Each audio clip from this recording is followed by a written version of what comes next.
Hey guys, J-Man here in the Phantom Zone, and this is the first episode of Versus. So we're going to be doing this. I want to do this weekly.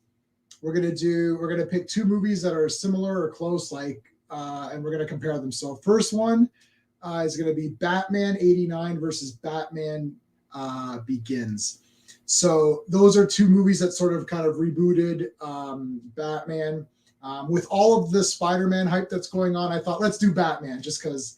And I don't have any Batman shirts, so I'm wearing a Superman shirt. So this is just like a little bit of a disastrous mess, but I'm not on brand today.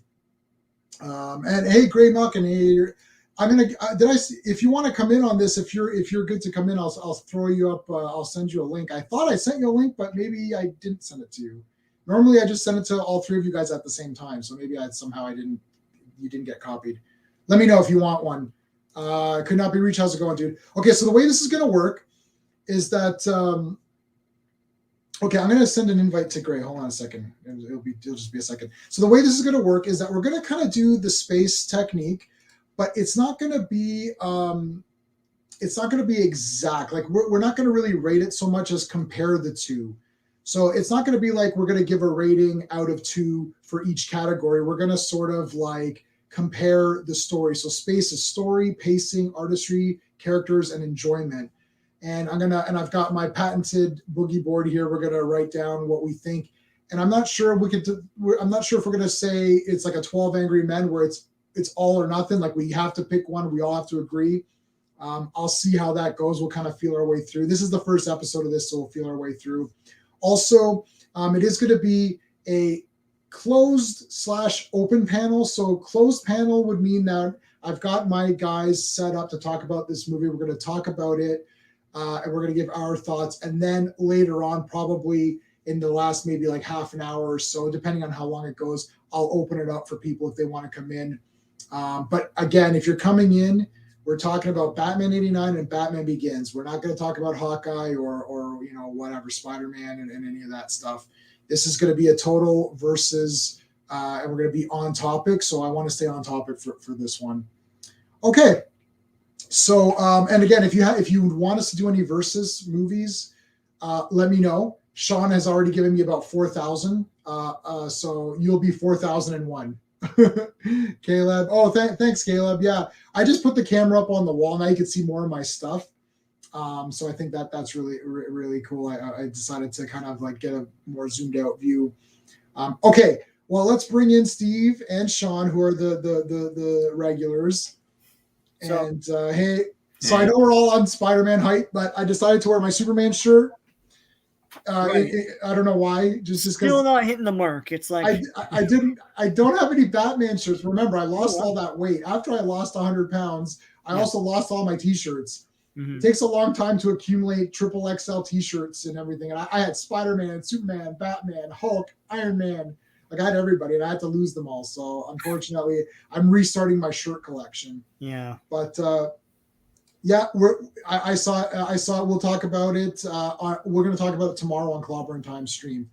Okay, so let's bring in Brendan. How's it going, dude? Yo, what's up, gentlemen? It's gonna be a good discussion. I think these are, in their own right, excellent movies. So let's see. Let's see how they stack up against each other, like in a head-to-head battle. Let's see this. This is gonna be fun. Yeah, and I don't want to. Let's bring Gray. Gray's here now too. Let's bring Greymalkin in. Hey, Gray, how's it going, dude? Hello, gentlemen. Hello, Mr. Malkin, Mr. Greymalkin. It's the first time we've been on a stream together. You see me in the chat once in a while, but it's the first time on the actual stream. Cheers. Hey. Yeah. Make it memorable. So basically, Batman in the background. Oh, nice. Oh, that's cool. Yeah. Oh, Batman. Yeah. All right. So, hey, Josh, how's it going? Number one guy. That's what's happening. Maz, how's it going? Thank you so much for popping in. Okay. So the way this is going to work is we're going to go through each category of space. So story, pacing, artistry, characters, enjoyment. And we're going to see, we're not going to rank it. We're not going to give it a score. Normally I give it a score and then we get a score out of 10. We're not going to really do that. We're going to try to compare the two movies and see which one wins out. And I'm going to kind of keep a little bit of a score here. And this is going to be an ongoing series. So if you guys have any suggestions, and I want to point out something too, I don't want to do movies that they don't compare to each other. So for example, we're not going to do like, I don't know, like Alien Part 1 versus like Transformers, Alien Resurrection or something, or Transformers. Yeah, anything. Yeah. Even within the same series, Okay. like when it's obvious that Alien 1 is way better than Alien Resurrection or whatever, right? Like, so like, you know, I think the next one's gonna do. I think I wouldn't mind doing Alien versus Aliens, Superman 1 versus Superman 2. You know, where there's a discussion. We're not gonna do Batman like Rocky 1 and 2 can be compared, but Rocky 1 and 3 can't. 3 and 4 can be compared. You know, exactly, Sean. Exactly. So like, we could do Forever and Batman Robin because that's Tim Burton, and that was the lighter Batman, and we can compare those two. And I mean, I guess it might be obvious to some, but maybe not. But I mean, Superman 1 and 2, Alien 1 and 2. Obviously, everyone knows that the first two Aliens are better than the next Aliens, right? We could do Predator 1 and 2 because you know, Predator 2 is a valid movie. I think it's a good film. it's wicked, man. Spider-Man. So would you do Spider-Man 2000, the Sam Raimi one, and then like the Mark Webb one, or would you do Spider-Man 1 and then Spider-Man 2? I don't know. I'd have to think. I would probably do, if I did 1 and 2. I mean, we almost kind of know that 2 is gonna win.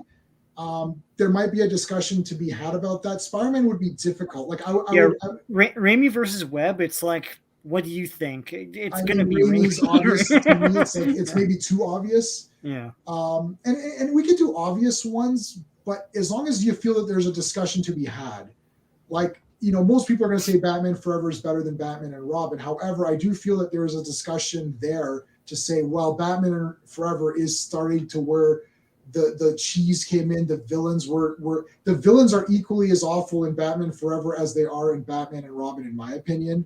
They're all equally awful because the characters are destroyed. Batman is obviously better in Batman Forever than in Batman and Robin because he's kind of awful in that movie. And you can honestly say that like Batman and Robin is bolder. It's just like balls out, like right, subtle with anything, and that's like a plus. And we got to see like how bad Uma Thurman was after Pulp Fiction. Right. Yeah, and no, you just actually, we could do like something like X-Men 1 and First Class, like you know what I'm saying? Something like that could be a potential good one. I'm all right. I'm with that. That's cool. Like, we're not going to do, like, there's like Ghostbusters 1 is obviously clearly the best movie of all the Ghostbusters, so there's nothing to compare that to. Even if we did 1 and 2, it'd be obviously that one. Yeah, 1 in 2016 or whatever. It's, it's just unfair at that point. Right, so we're not going to do something like crazy. The cartoon, I mean, not the cartoon, the video game they use, where all, I mean, like, original involvement, I guess. It's hard because then again, I didn't play that game. A game is a different layout than a thing. But okay, so and we're gonna keep this like somewhat organized, and then I'll let people in towards the end once we've all kind of decided, and then we can let people in and see what they want to add. And just to let everybody know, Sean and I are on tomorrow at 7 p.m. on Clobberin Times stream. 7 p.m. Eastern, we're going to do Spider-Man No Way Home. We're going to crush it. We're going to go through every aspect of that movie. And Sean and I know how we feel about it, but I don't know how the other guys We're probably going to have to tag team one out. Are we going to have to fight these people, Sean? I will fight for this movie. It's like, I already fought yesterday. I literally had a fight yesterday for about an hour and a half on Nerdman's channel. So I was on Nerdman's channel, and he gave it a 6 out of 10. I called him crazy. So anyways, yeah. There's a reason why it's good. Yeah, it's not going to be an adaptation of the comics, of course, because it's not about that. So, right, and I literally went and I bought every Clone Wars saga comic. I bought every comic that was on sale on Comixology. I don't care. Clone Wars is awful. It's not. It's too bad. I'm reading the first. I'm reading the first few. It's not all that bad. Okay. No, it's bad. It's not all that bad. It's bad. Now that you know what's done, it's not as bad. When you're in it, when you're in the shit, it's bad. And then I stopped reading Spider-Man. By the way, it's 2,000 pages. Yeah, it's too much. They ran it for like 3 years or something. Jesus Christ, I've got a long way to go. Okay. Caleb, yes, it was good. It was awesome. Okay. So, Batman 89 versus Batman Begins. So real quick, I'll just give my quick background on both, and we can do that for each of us, and then we'll get into it. So Batman 89, I saw it 3 times in the theater. Obviously, opening weekend, I was in grade 6. My grade 6 teacher happened to be in the theater with me when I saw Batman 89. My friend and I dressed up. We had our Batman shirts. We had our Batman hats. We turned his car into the Batmobile. We put fins on it. We were dying to go see this movie. We went to go see it. We loved it. The next day in school, my 6th grade teacher asked me to the front of the class because he saw me in the theater. We kind of acknowledged each other.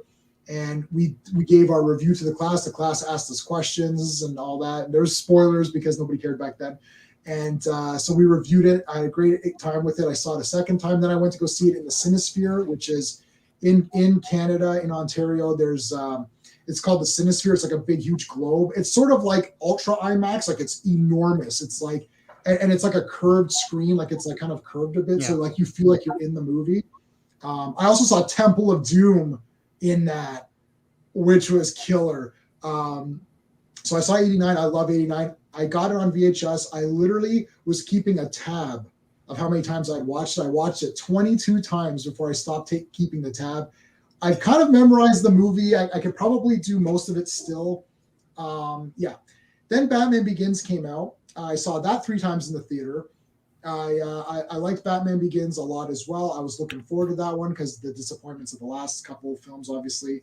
I was like, this is a great movie. I was really into it. I really liked it a lot. I bought the special edition DVD of it, which came with like a little book or some shit, whatever it was. And I rebought it again on Blu-ray. And there you go. So that's my 2.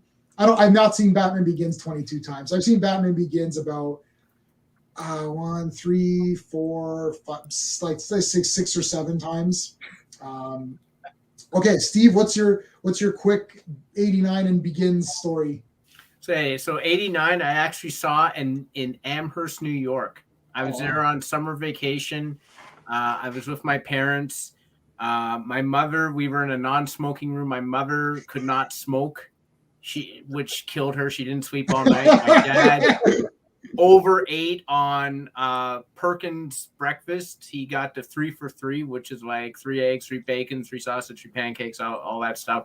He overate. He was dying. We went and saw the movie. My mother fell asleep. My father was in agony. I was the only one who enjoyed the movie. Got it on VHS. Watched it twice in a row when we got it on VHS. Literally put it in, watched it, rewound it, rewatched it again from the beginning. Had the DVD, upgrade to the Blu-ray, have upgraded to the 4K. It's in my top 10 favorite movies of all time. Okay. Batman Begins. Saw it in the theater with my parents again. They were both in much better position at that point. I thought it was terrific. Bought the J-Man and Sean, you've seen, I have the poster up right now. I ran out and got the poster. Again, DVD, Blu-ray, got it on 4K now. I thought it was a terrific movie. Okay. Sean?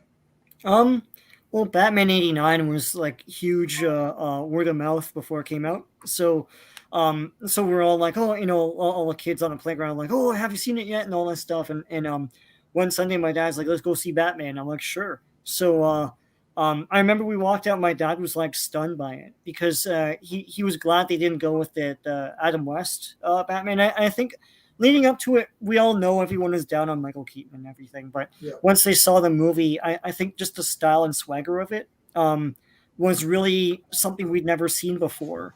And especially with superhero movies, which were almost non-existent at that point. It was Superman or Swamp Thing, and that was it. But yeah, it's. I mean, Swamp Thing poster right there. Yeah, it blew everything away. Then there was like the Batman cereal. I remember the commercials. It was something like, "Oh, the greatest movie ever made is now the greatest cereal ever made," or something stupid. It was like they showed the Batmobile cleaning around and stuff. They had that Coke commercial and everything. It was big. It was big business. I had all the cards at the time. I can't find most of my set. I recently bought a second series set that was all the behind the scenes stuff. The entire thing. So yeah, Batman was huge in kid culture. You had to wrap your head with tinfoil to keep it out. It was everywhere. Batman Begins came at a time when people weren't asking for a Batman movie. I remember one time, I think for Scooby-Doo 2, I think they made it look like it was going to be a Batman trailer. I don't know if you remember this. It was like you see the ears like that. Oh, I do remember that, and that's an awful movie. And then the lights come on in Scooby Doo. But I remember like the opening of that when they show that. People are like, oh my god, Batman, and it's like Scooby Doo, and I remember one time in a theater, everyone going, oh, like that. It's not Batman, but then Batman Begins came out, and I don't think anyone cared. I remember there being almost no hype for it, but what happened was every weekend it would make $20 million. It was just like there was just word of mouth that had like legs, as they say. And I remember at the time I liked. I mean, this will probably go into my argument, but I like the fact that it was a soup to nuts Batman origin, which we didn't really get. I mean, like I know that people don't like that kind of thing, but like I'm used to it from Superman, the Christopher Reeve one, and I like that. To me, it's a companion piece to that. It's not going to be Christopher Reeve Superman, but like it's the it's the humble beginnings to Batman. Okay, well, you're getting into the story. So anyway, I liked it. I think I like it more now than when it came out. When it came out, I was like, yeah, that's cool. It's a Batman thing, but now looking back on the movies that came afterward, I think they make it look better to me. Right. Okay. All right. Gray, what's your 89 and Begins? Okay. All right. I'm gonna say I love both these movies. Right. All right. I was a little young. I was like 4 when the first one came out. So like, but I always knew about it. Like I remember, I have distinct memories of that one scene where we see Jack Nicholson revealing himself as the Joker. Iconic scenes. Yeah. Batman Begins. Okay. You guys, except for Brendan, know that I'm also a cinephile. I love movies. So around that time, I was like 19 years old. I was a Christopher Nolan fanboy. I thought Memento was like, I thought it was like. I saw that 3 times in the theater as well. and plus, like, Batman Begins came out at a really great year. Star Wars Revenge of the Sith had just came out like a couple of weeks before, and everybody was talking about that. And then like Batman Begins came out. Christian Bale, who like everybody thought like he was the perfect Batman. He looked like he was a psycho. He just going into. I loved it. They're equal to me. The Michael Keaton Batman was the first one. It was the first comic book. It was my first comic book movie. Like we were lucky to get those movies in the 90s. Right. Used to be like once every like 2-3 years, and we were lucky to get it. Even when Batman and Robin came out, it was just like, we'll take it. Like Okay, all right. Yeah, but Batman Begins was awesome. It started off a new renaissance. It was great. Yeah. Okay, so Brennan, just your quick, like your experience with seeing the movies or whatever. I was, I guess I would be six-ish at the time of 89 when 89 came out, and it's one of the first movies that I truly like. Besides like Ghostbusters and even to an extent. I'm not like a super into it, but it was one of the first movies I saw. It was the Christopher Reeve Superman. Like at my mom's side grandparents' house. Like, they used to watch it all the time. With 89, I remember my dad coming home one day with a VHS. I'm like, what the heck is this? It's a Batman logo. I'm like, holy cow, it's a freaking Batman movie? Because I didn't know. Right? I was a kid. I'm like, let's put this in. And I was like, blown the F away. I'm like, what a different tone. Because I remember watching the Adam West back in the day, right? Like my parents put it on, or be on like Sunday or something, whatever. You just come on, and going from the campy, which is it's still a great show. Let's be real, but going from camp to the dark and how dark and gritty and like realistic they really brought it, and the world that Tim Burton built was just incredible. And it's one of the first movies like I saw on VHS like in my entire life. So it's actually great. Batman Begins I saw in theaters. And that really, again, that did its own thing and set the tone for a different, like I think Gray was saying, and you guys were saying, it went from like Batman and Robin, and people had such low expectations coming in. I think maybe different because Christopher Nolan is known for making intensely good movies, but still, like you look back and you're like, damn, like it went from Batman and Robin. What are they going to do now? And like, that tonal shift and how grounded it was in reality, the Batman Begins is just like Ray was saying, man. It's like 1A, 1B. You can swap them back and forth, whichever one you want. We can watch it one day and think it's the best. Watch the next one, could be you think it's the best. It really it's interchangeable. It's just a great films overall. Yeah, so we're gonna try to give it some kind of score or whatever. Not a score, but like some sort of winner if we can figure it out. Choose, man. Don't make us choose. Yeah, this is.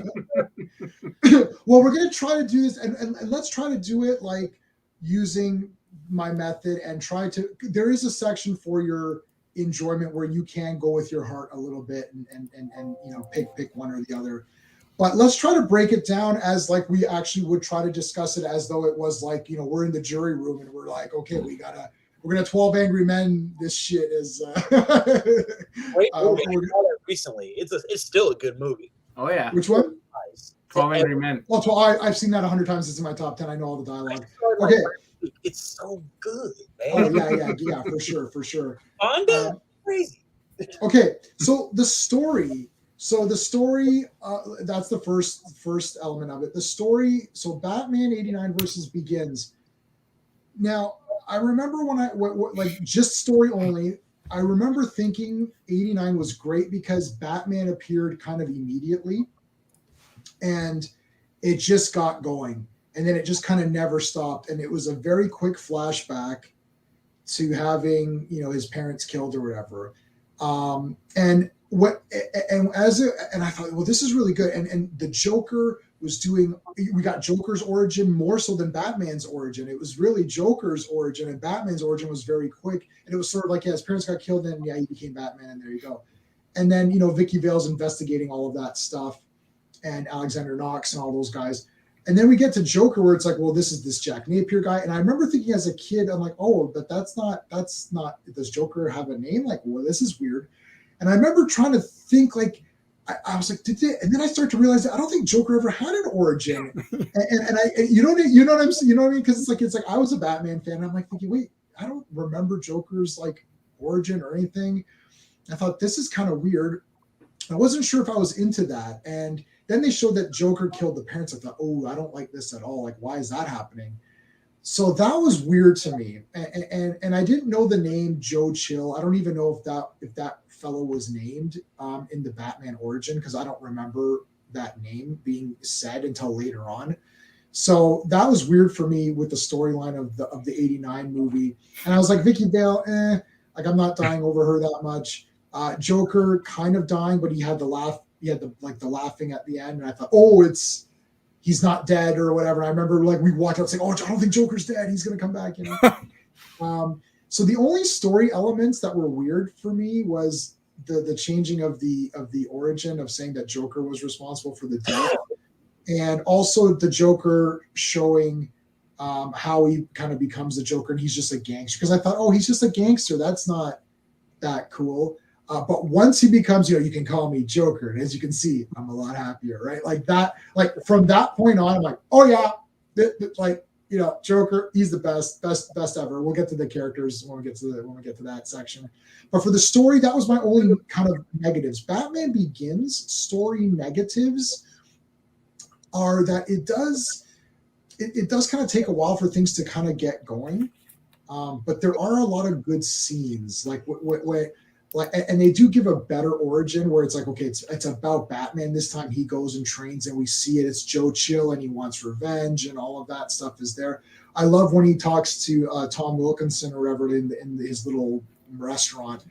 That scene is friggin' 10 out of 10 where he's like, buddy, it's like, you don't think you got nothing to lose, right? He's like, but you haven't thought it through. It's like, what about your girlfriend over there? What about that old man that's at your house? And it's like, you think you're tough shit. He goes, I'll literally shoot you right here. And I got the councilman right there. I got the cops right there. Like, whatever, buddy. It's like, get out of here. I thought, whoa. And I thought they could have done more with him. I felt that element of the story got a little bit wasted. So I'm not sure which one for me is better. We'll talk it through and then we'll come to a consensus. But those are kind of the positives are the training of Batman. I love all that stuff for sure. I love the fact that, like, he's going to he wants to kill the guy. Raz says, "Oh, we have to execute him." He's like, "Well, I'm not doing that." That's a Batman thing. Batman did kill, whether you like it or not. We've had this debate 1,000 times on 1,000 people's channels. I'm done with this debate. It's not part of the character. He's not supposed to kill. And that in Batman, the Tim Burton '89, that was just like thrown out the freaking window. He blows up Access Chemicals with how many goons inside. Yeah, like he literally doesn't care, right? But that was a superhero trope, though. You gotta. It's not a superhero trope. It's a movie trope. You got the bad hero has to kill the villain, and that's right. weird. And it's a movie trope too to have the villain linked to the hero in some way. To give it extra drama, and that I don't think that works for Batman in this case. It may work for Superman if you want to have like General Zod or something, right? But I don't like the idea that Luthor would be connected to Superman. Okay, that's sort of my positives and negatives. Real quick, Steve, what do you think for the two positives, negatives? I think for the first one, it definitely doesn't take itself as seriously as Batman Begins. Batman Begins takes itself very seriously, whereas Batman is more of a fun movie. Mm-hmm. I don't like how Alfred chose Vicky Vale to Batcave. That's weird to me. Yeah. And they even make comment about Batman Begins, but it just to me Returns. Why would Alfred do that? Whatever reasons. And I know Sam Hamm has come out and said, "I didn't write that scene. That wasn't me." But it's it's in the movie. I don't know what to say. It's just weird to me. I also agree. I don't like Joker having a connection to Batman. That's that's lazy. The whole point is that Batman is supposed to be violence in Gotham and crime in Gotham. It doesn't matter if it doesn't matter if that person is the person who did it to Batman, like Joker. It doesn't matter. It's almost a bit like Spider-Man, where it's great. With great power comes great responsibility. With Batman, he's also got power because of his family's wealth, and he also takes on that responsibility. What I like about Batman Begins is it does show the proper origin. It's very focused and it's very thematic, which is what you expect with a Nolan movie. The big theme of fear is throughout the entire film, and it sticks to it. It's very, very on message and on target. And to me, if I'm going to rate either one, I'm giving story to Batman Begins because of that, and because it just doesn't have the minor irritations that Batman does. 89. There's some good points there, Steve. I agree. The fear thing, having Scarecrow, that all ties in perfectly. Yeah. Even with the little flower, and then that's a part of the chemicals that's used later on to create, or it enhances Crane's fear thing that he already has going. So you're giving the edge to Begins, in the story department. Okay, Sean, what are your thoughts? Yeah, I agree with Steve. I never thought that Batman '89 had much of a story. I just think it's a lot of great scenes, Mm-hmm. But there's little plot. I don't really. I mean, if you were to think back and say, well, what does Joker want? It's I don't really. Just to create havoc, I guess. It's cool, but Batman Begins is more of a story, and it is an origin story. Mm-hmm. And I agree with Steve. The theme is stuck to. It is focused. But yeah, I give the edge to Batman Begins for story because there is one. Right. Yeah. Okay. All right, Gray. What are your thoughts on the story elements for the both? Story elements. You guys said most of it. I mean, Batman Begins it has a point to make. That's what it's trying. It's trying to show that one man can change the world or something. I don't know, but with story wise with Batman '89, it does seem there seemed like there was a method to his chaos. I guess not with Joker. Because remember in the movie he intentionally mixed in all the chemicals or all the beauty products. I love that idea. Yeah, that's awesome. and we got to see something that we didn't really see in got to see Batman using his mind, like because he's supposed to be a scientist. He's like, he took this part and he mixed them together, and that's why everybody's going crazy. Like I like it's like I guess with Batman 89, I guess with story, it's a little better because it doesn't have a lot of plot, but there's a lot of like good parts in it. Like there's good parts in it. Yeah, Batman's that displays Batman's like abilities or whatever. Like it's not just his intellect, his problem solving. Detective. He's supposed to be detective, right? Yeah. Right. Do you think there's more detective? Is there more detective stuff in 89 than Begins? Maybe a little bit. Like you see, like you see it's the origin. We don't really see him really detecting anything. He just kind of like he knows where to go, like because he knows the city. He knows the players because he's been watching every. Well, I mean that was cool. Like his investigating. He could stalk people very well. But yeah. Sorry, I sorry to interrupt. I think too, like you gotta look at how he builds the suit. And J-Man, I remember we talked about this before, where he gets the elements of the suit from different areas. Like it's a very methodical way of doing it, and very DIY. It's not a detective thing per se, but it's a detective thought where a methodical approach. Yeah, because he orders like 10,000 masks and they're all like defective. He's like, "Oh, just order another 10,000. We'll make them better next time." This piece is like the one, and then he's got the. Okay, so Brennan, what are your thoughts on the story of the? Well, you guys taking all of Thunder, man. Come on, you're leaving me for last. I get the crumbs, right? I'm going to reverse the. Okay. I'm going to reverse the. All right. I think the movies, they're like the same but different.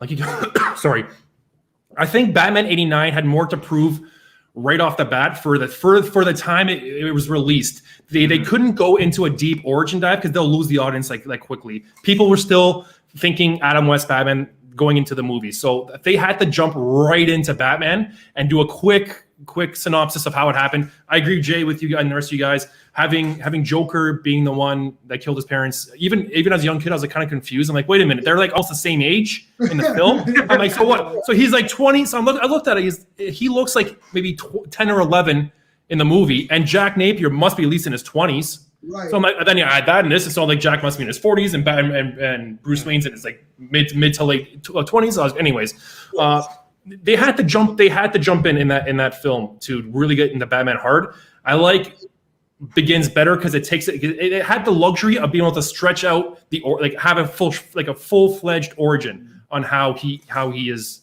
became Batman as we know it, because I'm fairly certain they had that Nolan for the 3 movies, like already locked in, right? The contracts were signed for the 3 movies. I'm not sure if Tim Burton had Returns on the.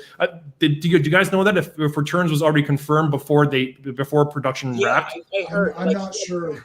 Like the way I read it, like he was do the first one, do the second one, and like the third was an option. That's why like he was Tim Burton was a executive producer for Returns and Forever. He got a check from those every movie. Yeah, so Tim Burton basically was like, if they do part 2, it's like whatever I want, which is why I didn't do 89 versus Returns, because I think Batman Returns is a masterpiece. Do you think it's a Christmas movie? For sure, why not?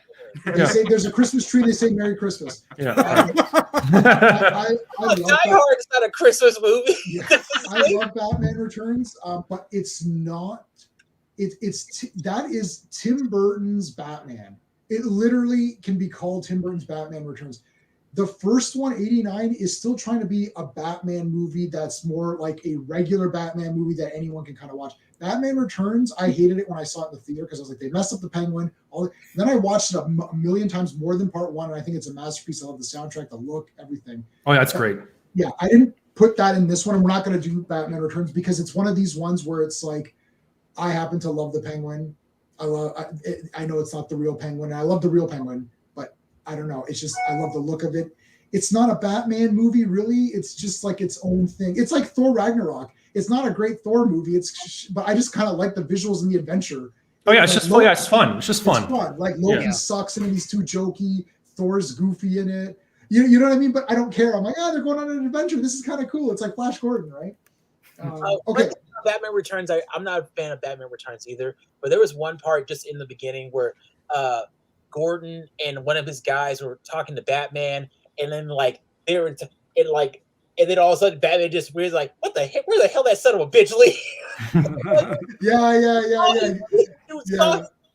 Yeah, they're walking, and it's like he almost made off with our mover and shaker. He goes, yeah, where is that insufferable son of a bitch? It's like literally Penguin's got that entire scene with Penguin is super funny though. He's like, just quickly with Batman Returns, I think they ran out of money at some point because there's like 20 people live in Gotham. It's like there's hardly any crowd scenes. It's like, what the hell is this? Anyway. Well, he ran away after the circus gang attack. Everybody's inside. That's why it's a Christmas movie. That's why Gotham winters are cold. Yeah, like, they're cold, and the big president.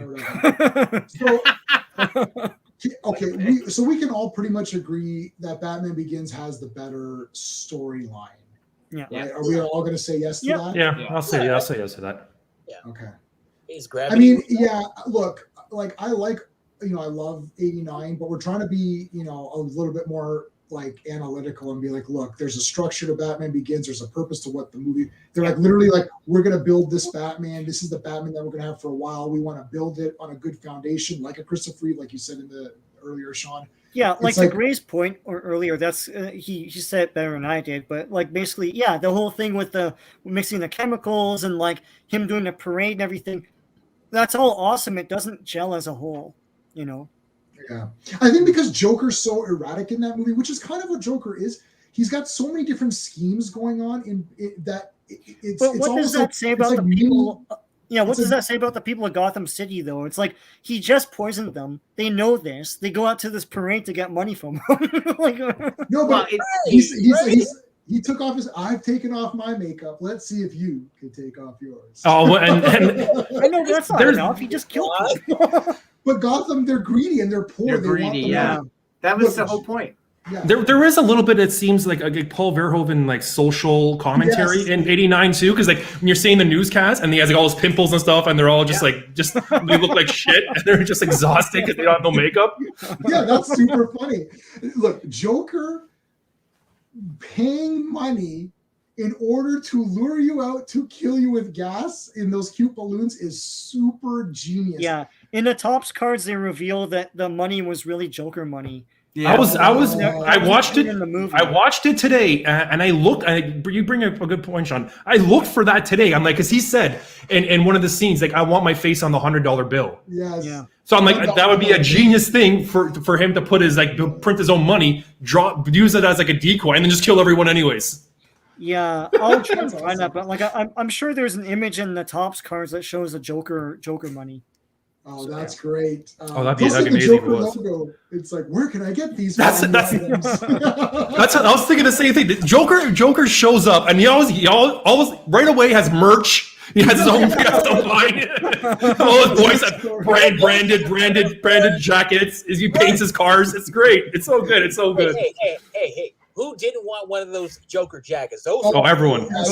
Everyone. Oh God! No, also, like, that Batman movie could have been called Gotham. Like, it seemed like we saw more about the people of Gotham than we saw about Batman. Like Bruce Wayne, like it just could have been called Gotham if Batman wasn't such a name recognition. Right. They needed it. Yeah, they needed to be called Gotham City. Anyway. Okay, so let's go reverse now. We'll start with Brendan. So let's talk about the pace of the movie. And we can start with you, Brendan. We'll end with me then. All right, pacing. Like I said, I watched both of them today, so it's still kind of fresh. Yeah. I would give. Oh man, it's still a hard one because they both have their plus and minus. There's like parts I would cut out of 89, like the Vicky Vale stuff on it. You could probably just cut some of that stuff out, like leave it a little bit in, like whatever. In 80 in Begins, yeah, there was some slow parts. They could have trimmed the training a bit. They did. I think they went a little bit too long in some of the scenes. Yeah. Like explaining things, they could have cut down maybe about 20 minutes out of that. Over just some like nonsense stuff. They could have sped up the movie a bit. I would say I would give the edge in pacing, maybe to 89, just because it gets right into it. Like there is no waiting. They just go right in, and the amount of stuff I would cut more from 89 Begins than I would from 89. Yeah. Okay. Yeah. Gray, what are your thoughts? I I'm the wrong person to go for pacing. I love seeing the little intricacies of how things Thanks, work. Raquel. Hey, Rocky. I like seeing how those little things. I love seeing how the wheels turn, how you put everything together. So, if you're going to go, I'm going to go with Batman '89 because it's a shorter movie. Right, it's a shorter movie. Much, but yeah. Yeah, it's not. Yeah, it's like it's 2 minutes less.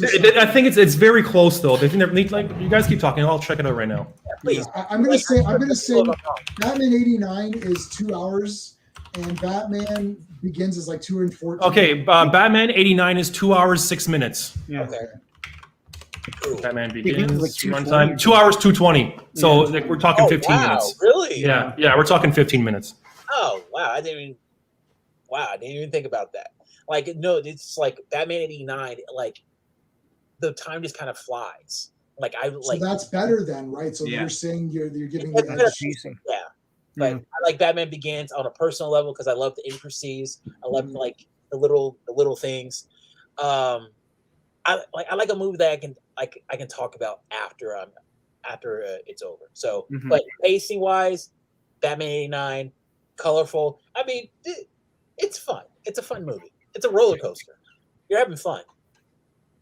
Awesome. Okay, so before we get to you, Sean, so let's just go quickly. So Could Not Be Reached was saying Begins has the better story. Yeah. So we're good with. I think we all agree on that. Yeah, we all agree with that one. He posted that before when we were talking about story. Josh, that's his thing. Okay, Raquel, thanks so much for popping in. That's awesome. Thanks for coming in. Okay, so let me see any other. Did I miss anything? Yeah, merchandise. Yeah, the merchandise was crazy for '89. Yeah. It was everywhere. Well, it was the beginning of the Bat hype. It was Batman. Continues to this day. So continues to this day. Yeah. Okay, so Sean, pacing. Oh, easily 89. I don't feel the time at all watching that movie. Maybe it's rose-colored glasses. Maybe it's just all the cool stuff that happens, and it just goes. And I said that I like the whole origin aspect of Batman Begins, but I appreciate Batman for not having it because it's just basically it's Batman. There he is, and it's like they say his blood, he didn't have any blood. It's like, no shit, because his blood hit the pavement or whatever. Yeah. Like, all that stuff is great. 5 stories straight down. There wasn't no blood, no shit. It was all over the pavement. Yeah, like it just gets into it. And then to get into the Batmobile and the Batcave, it's like there's no coyness to it. And they're not embarrassed by it, right? Batman Begins, it's in that era when filmmakers seemed embarrassed by the bombastic and very imaginative iconography of these characters. So they're like, oh, no Batcave and all that. And it's like, let's do a whole drawn out, holy crap origin where you don't see Batman till like an hour and 10 minutes into it. So yeah, Batman Begins, and also it's longer. So I would say Batman '89 easily is better paced. Better paced. Yeah. Steve, what do you think? Yeah, I agree. It's easily the winner. '89. It's better paced. I mean, Batman '89 used to be what I used to explain to people with you don't need a long origin story. Like he just brings a guy close and says, I'm Batman. And that's it. That's all you needed. You didn't need any sort of draw out or anything like that.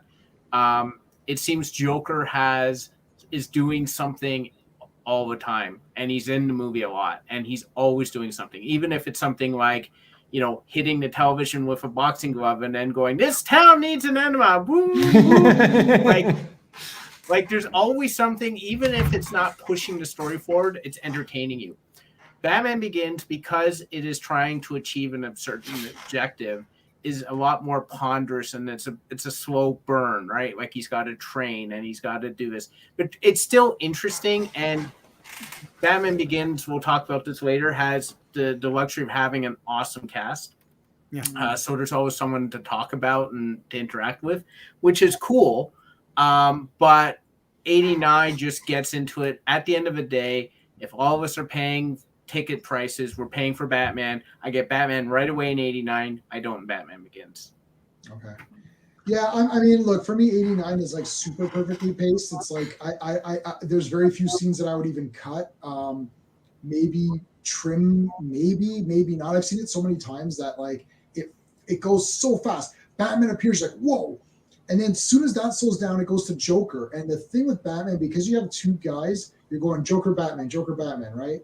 And it's like every single thing that Joker says and does is super interesting in this movie to me. Like even he's like, winged freak terrorizes, right? It's like, it's like, wait, they get a load of me, and you're like, quotable line, right? It's like Jack Nicholson appears, and it's like quotable line, and then another scene. This time he's in like quotable line. Like every time Joker appears, it's like quotable line is you're like writing them down, like, oh, I got to use that one. I got to say, and it just makes it go so fast because there's just so much cool stuff going on.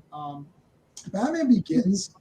The first bit of the training I was like pretty into, and then it started to get to, I'm like, oh, okay, yeah, you're a ninja.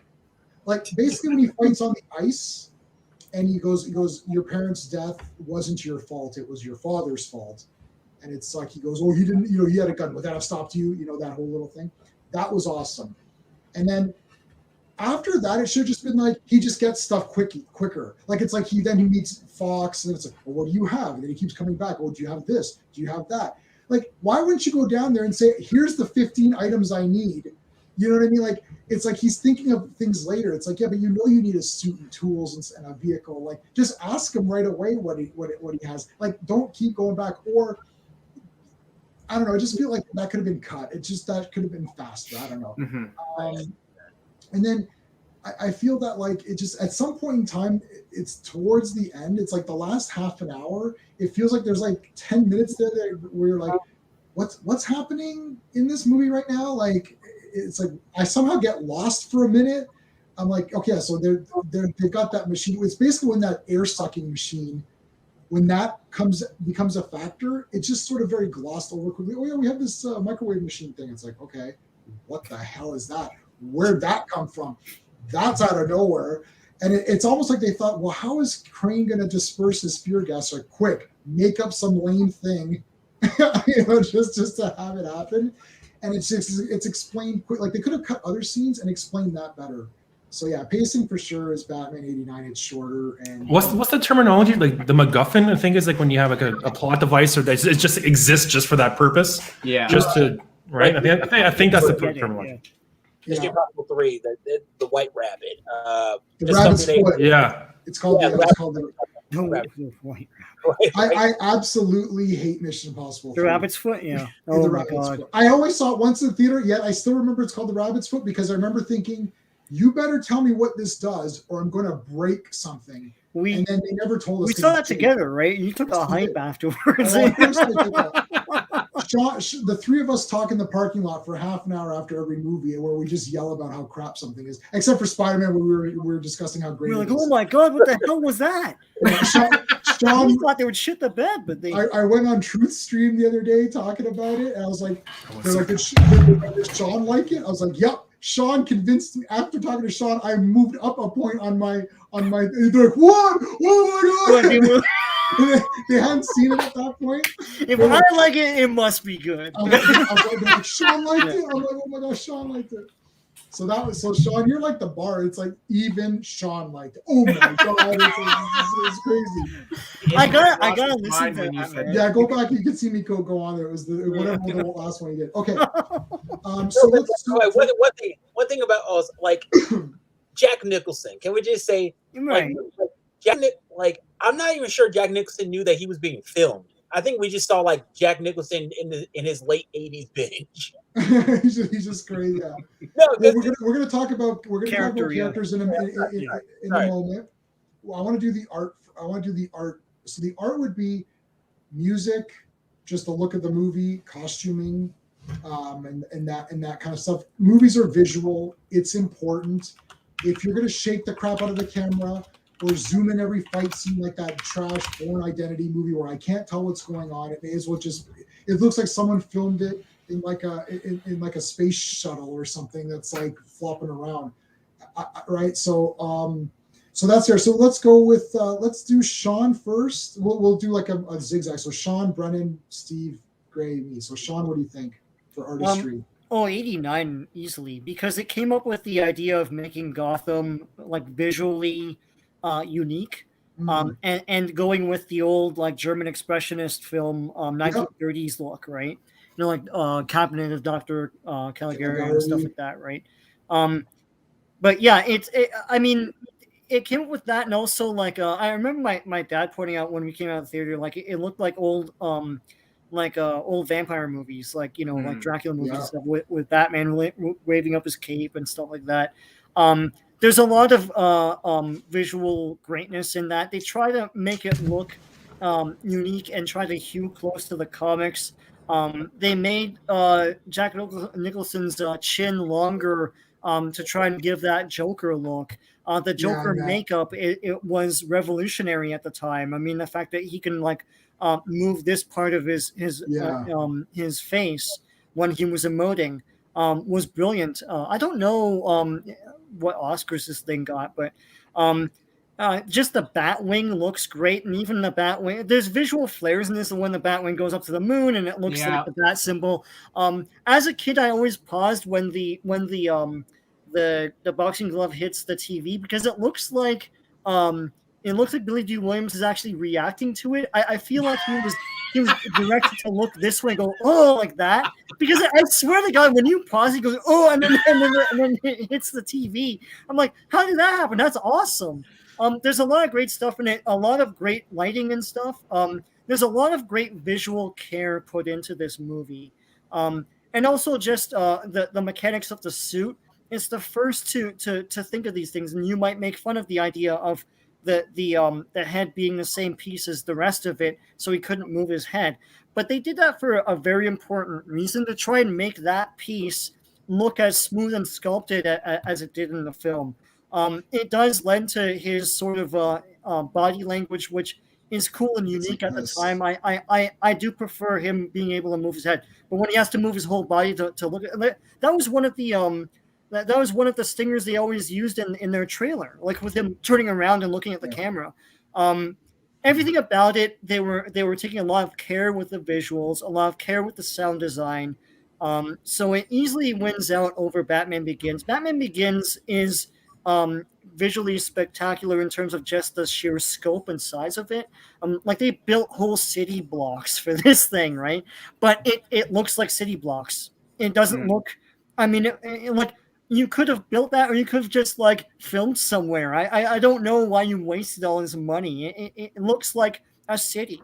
The Batmobile looks unique, but doesn't look cool unique. I mean, it's unique, but I don't dream of driving that piece of crap. You know, you're talking about the Tumbler. The Tumbler, yeah. Oh, I hate the Tumbler. It's not. It's a bit like, I get the practicality of it and where it came from, but that's not the Batmobile. You should want to drive the Batmobile, not like a Bane's car. Like thing. Bane would drive the Tumbler or something like that. So yeah, I feel like 89 is better art wise. Batman Begins is no slouch, but then again, it's going for something different that I don't think is the character.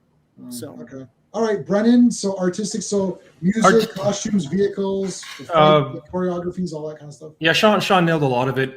Even like Could Not Be Reached. I was going to touch on that as well. Yeah. But actually, I think Danny Elfman's. Oh yeah, I think that especially that theme song is just heads and tails. It's an iconic overall in all movies. It's so defined.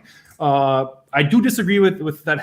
Hans Zimmer's is better overall. I like 89's whole score like a lot better than I did of Batman Begins. It was just more fun. Even Prince, his songs are freaking great in the movie. Like it's just overall more fun. It does, the tones match each movie, like the way it was scored. But I did enjoy 89 significantly more than I did Batman Begins. Score, costumes, I like the costumes more obviously in Batman 89. It was more, from what I remember from it, as more traditional Batman gear. The way he acts, obviously the Batmobile is, you can't touch the 89 Batmobile. It's probably it's the quintessential Batmobile. When I think Batmobile, I think that Batmobile. Yeah. I actually remember seeing it, and now that you guys bring it up, I remember actually seeing it physically. Me too. At the CNE in like 89 or 90. I don't know what year it was, but it was when that movie came out. It might have been 89, the summer of 89. Yeah. I saw it. I have a picture of it somewhere. My parents have it, and I'm sitting there. Yeah, it was sick. It was so awesome to see the Batmobile. I'm like, oh my God, the fucking Batmobile! Wheels here. It was so great. Yeah. But yeah, I think 89 definitely for artistry. Yeah, and like Sean was saying, the art style of the buildings is, you guys are saying, is very like medieval vampire-ish. It's very gothic-y, it's very Tim Burton. Yeah. I liked, if I wanted to see like the Begins, I'll just go downtown Toronto. Right. Mhm. Yeah. I'll just go to Toronto and I can see like pretty much exactly what it was. I can't go see Tim Burton's designs anywhere, right? So I would definitely give the edge to 89. All right, Steve, and maybe you can address this point as well, since we could not be reached. So let me know about your thoughts on the artistry, but also Batman Begins costume. What you can talk about that if you want to throw that in. Yeah. So just to address that comment, yeah, the Batman Begins costume, it's not that great. I've always liked having the yellow insignia because it stands out. When you start like baking it into the chest plate, then I start to be like, is this Batman, or is that a bat? Is that a bat symbol there? Like, what the hell is that? So I agree with could not be reached.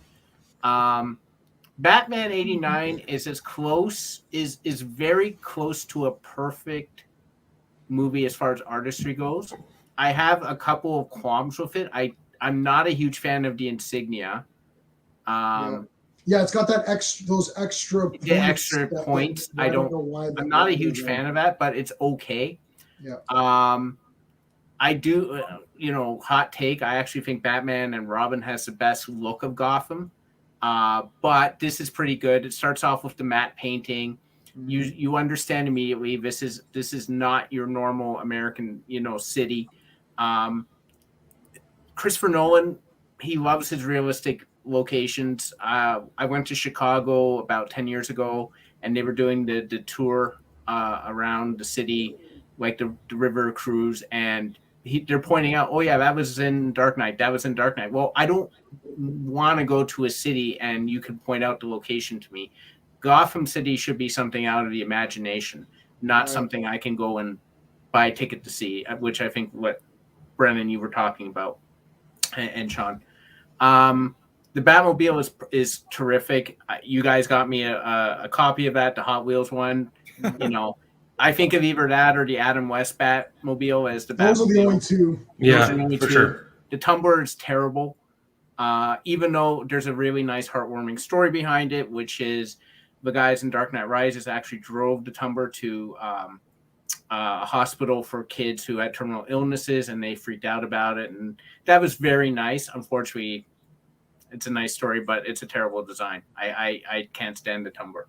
Yeah, it's not we're not saying it's a trash vehicle. We're saying it's not a Batman. No, it's not a Batman thing. It's very functional, I guess, for their version of Batman, but it's not stylish at all. The Joker makeup is the best live action Joker makeup other than for sure Cesar Romero. I like that makeup on Cesar Romero. It's still very accurate. I'm sorry. Cesar Romero's his voice is the damn best. I love all that. The flourishes. I love the Joker jackets, which you guys were talking about. All that stuff. I even like the mimes when the mimes are going around in that one scene. I love that. There's the theme music. There's if you watch the opening credits of Batman, and Brennan, you can talk to this. There's nothing in the first 2 minutes. It's just the theme song rearing and going along the insignia, the logo. Yeah. The logo. And that's awesome. Like, how many times have you seen that where you can keep your focus for 2 minutes, and that talks to how great that theme music is. It gets me jacked up. Iconic.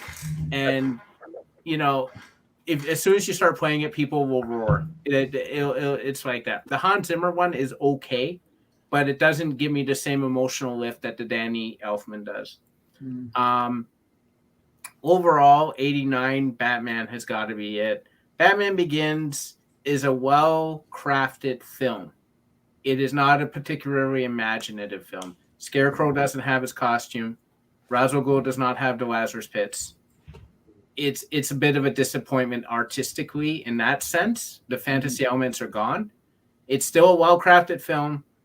but it pales in comparison to 89. You're still making a Batman movie. Right. Okay. Yep. Fair enough. Gray, what are your thoughts on the artistry department? So like the, music, look, even the fights.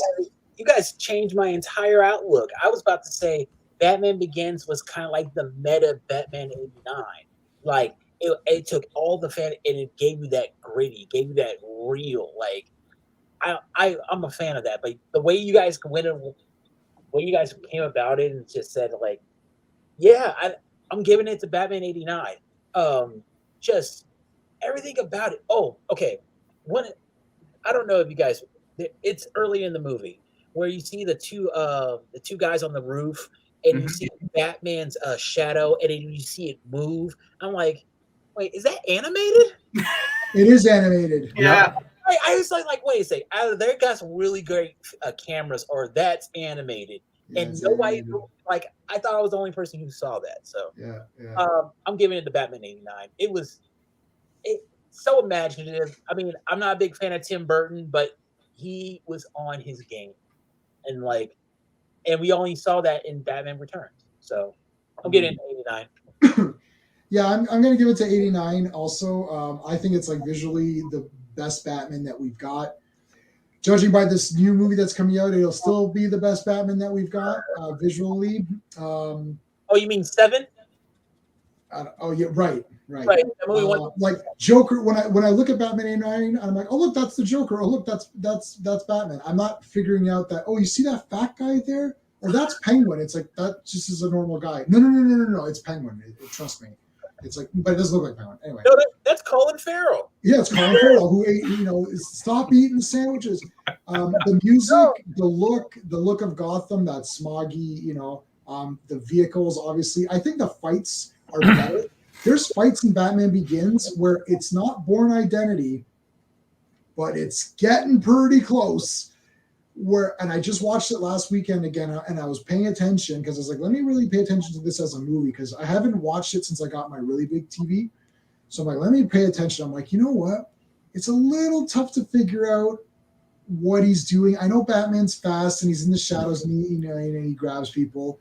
But there's this part where he's fighting a bunch of guys, and I'm like, it's a little hard to see where I start to think like, okay, this is this cheap tactic where they couldn't get a good fight choreographer, and they're kind of like masking that.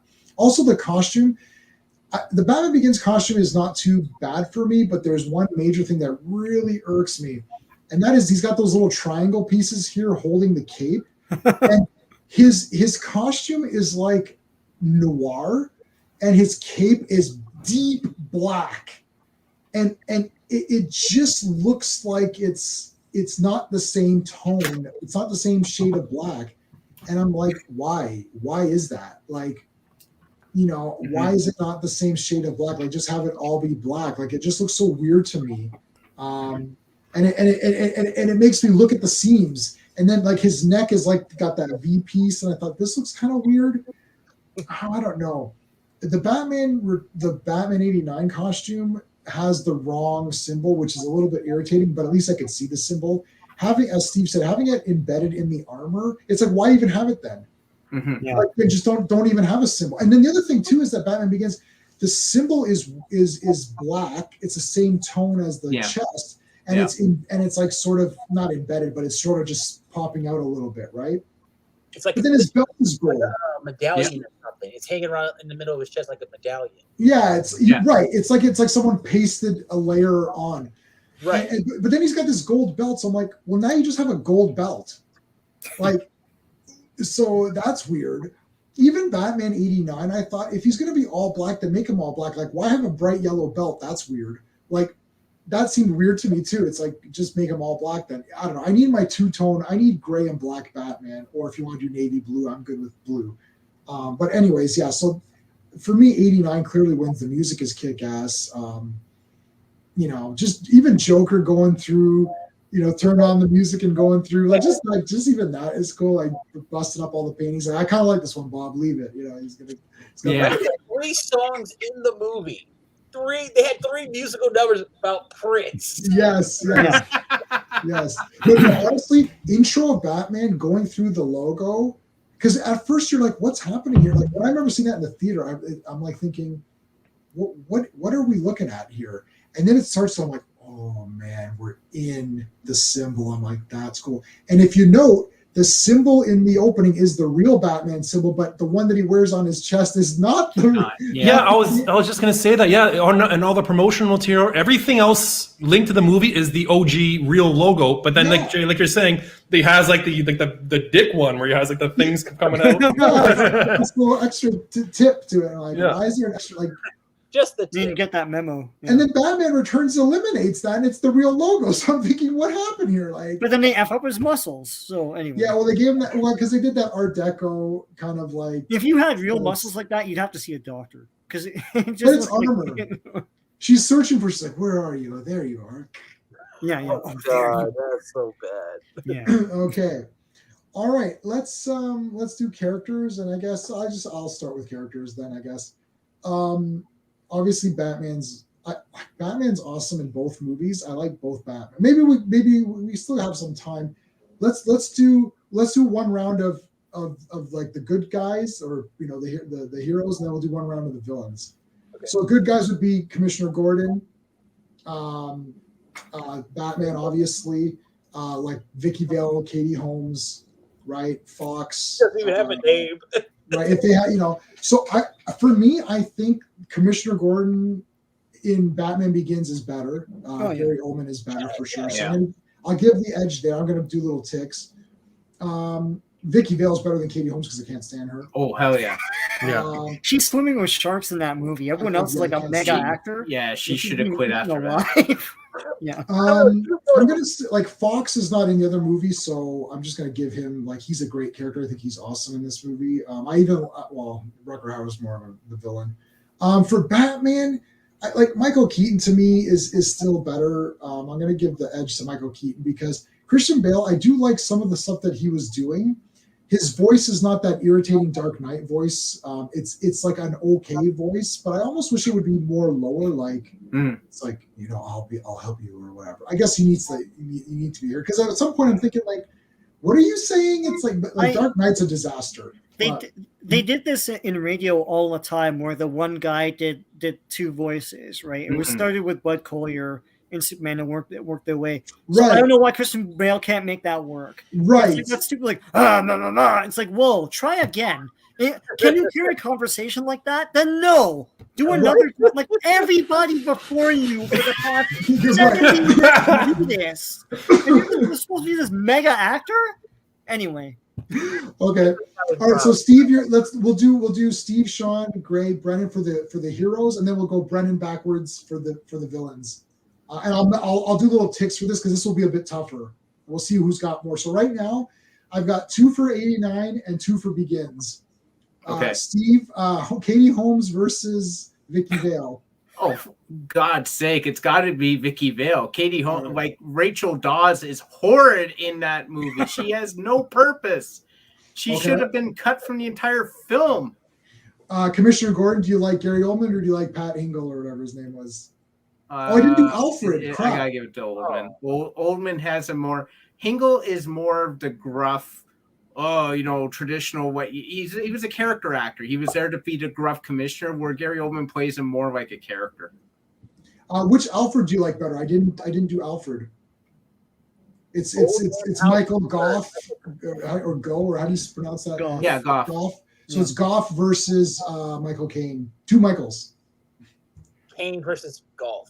I want to give it to Goff because, again, there was more earnestness to the role. Michael Caine, he was in and out of that film from what I remember. It's not much for him to do. Michael Caine is awesome, man. I love Michael Caine dearly, but like Michael Goff had the better Alfred. Yeah, she screams a lot, especially near the middle. But the legs scissoring in the air, man, when she's going up on the grappling hook, like God. No. When she's falling and then she stops, she doesn't scream, but then she does a sort of like confused scream, like, huh? Like, yeah, I love that. They said there was a channeling Scooby Doo that day. Yeah. It's hard. It's hard to say no to Kim Basinger. I mean, I think Alexander Knox says it best when he walks up to her and he says, "Hello, legs." I'm reading your stuff. Well, I'm reading yours. Yours, yeah. Okay, what about Batman? Bale or Keaton? Keaton. All right. Bale is trying too hard. Keaton has never gotten enough credit for what a great actor he was until he got like later on in his career. He was always a great actor. You saw that in Pacific Heights and movies like that. He is the two masks where Bale struggles a bit with that, but Keaton pulls off the two dualities more effortlessly, in my opinion. Where Bale is more so overt when he's switching roles, Keaton does it seamlessly. Okay. All right, Sean, who's got the edge? So who's got the edge? Sorry, that's a private thing between Sean and I. It's from Breaking. It's from Breaking 2 Electric Boogaloo. Yeah. So going down the line here, it's like Keaton for Batman because he's the more confident, cool Batman. Christian Bale's still that sort of like, I don't know what I'm doing for the whole movie. Alfred, it's 89 Alfred, even though he's based on the 60s Alfred. Right. Only because he has better scenes and he's more personable. Look, as you said, Steve, like Michael Caine is a brilliant actor, but when I think back to him, I feel like he's just reading lines. I don't feel like he's emoting as much. He says things, but he doesn't have a lot to do. I like when Michael Goff is telling stories about like embarrassing stories about Bruce Wayne and stuff, and like he's the embarrassing dad, right? There's cool stuff like that. I like that. So I'll give to him. Commissioner Gordon, of course, would be Batman Begins Commissioner Gordon because what's his name? Pat Hingle didn't do much and had zero impact in those movies. Especially the first one. I mean, he's around more in the first one, but could be anybody. Who else? Vicky Vale Vicky Vale makes more of an impact emotionally to the viewer. I care when she's falling. I'm like, go save her. If what's her face and Batman Begins was falling, I'd be like, just fall. Are we done the line? I can't remember. Yeah, we're done. Poor Katie. Okay. Gray. So Katie Holmes or what? Rachel Dawes versus Vicky Vale. Who do you think wins? I go with Kim Basinger. Yeah. Okay. Yeah. All right. That's it. That's it. Okay. So is Commissioner Gordon, is it Gary Oldman for you as well? Oldman, because like he did more. Like you saw, like I don't know. I like Gary Oldman. I don't know George Hugh. I mean, Mike. I don't know the man's name. I don't know Pat. I don't know the man's name. Pat Hingle. Yeah, exactly. I don't know his name. I just he was in The Quick and the Dead. Yeah. I like that. Okay. That's all right. Next, give it. All right. So I guess the Alfreds. I'm going with Michael Caine. Michael Caine will give you those little smart ass remarks. Right. Like remember when he was when Bruce Wayne was underneath all that that pillar? He's like, all those push-ups and you can't get a damn pillar off. What is the point of doing all those push-ups if you can't lift a bloody log?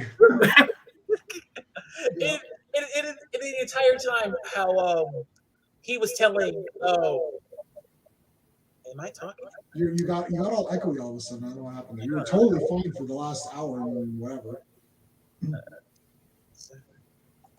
All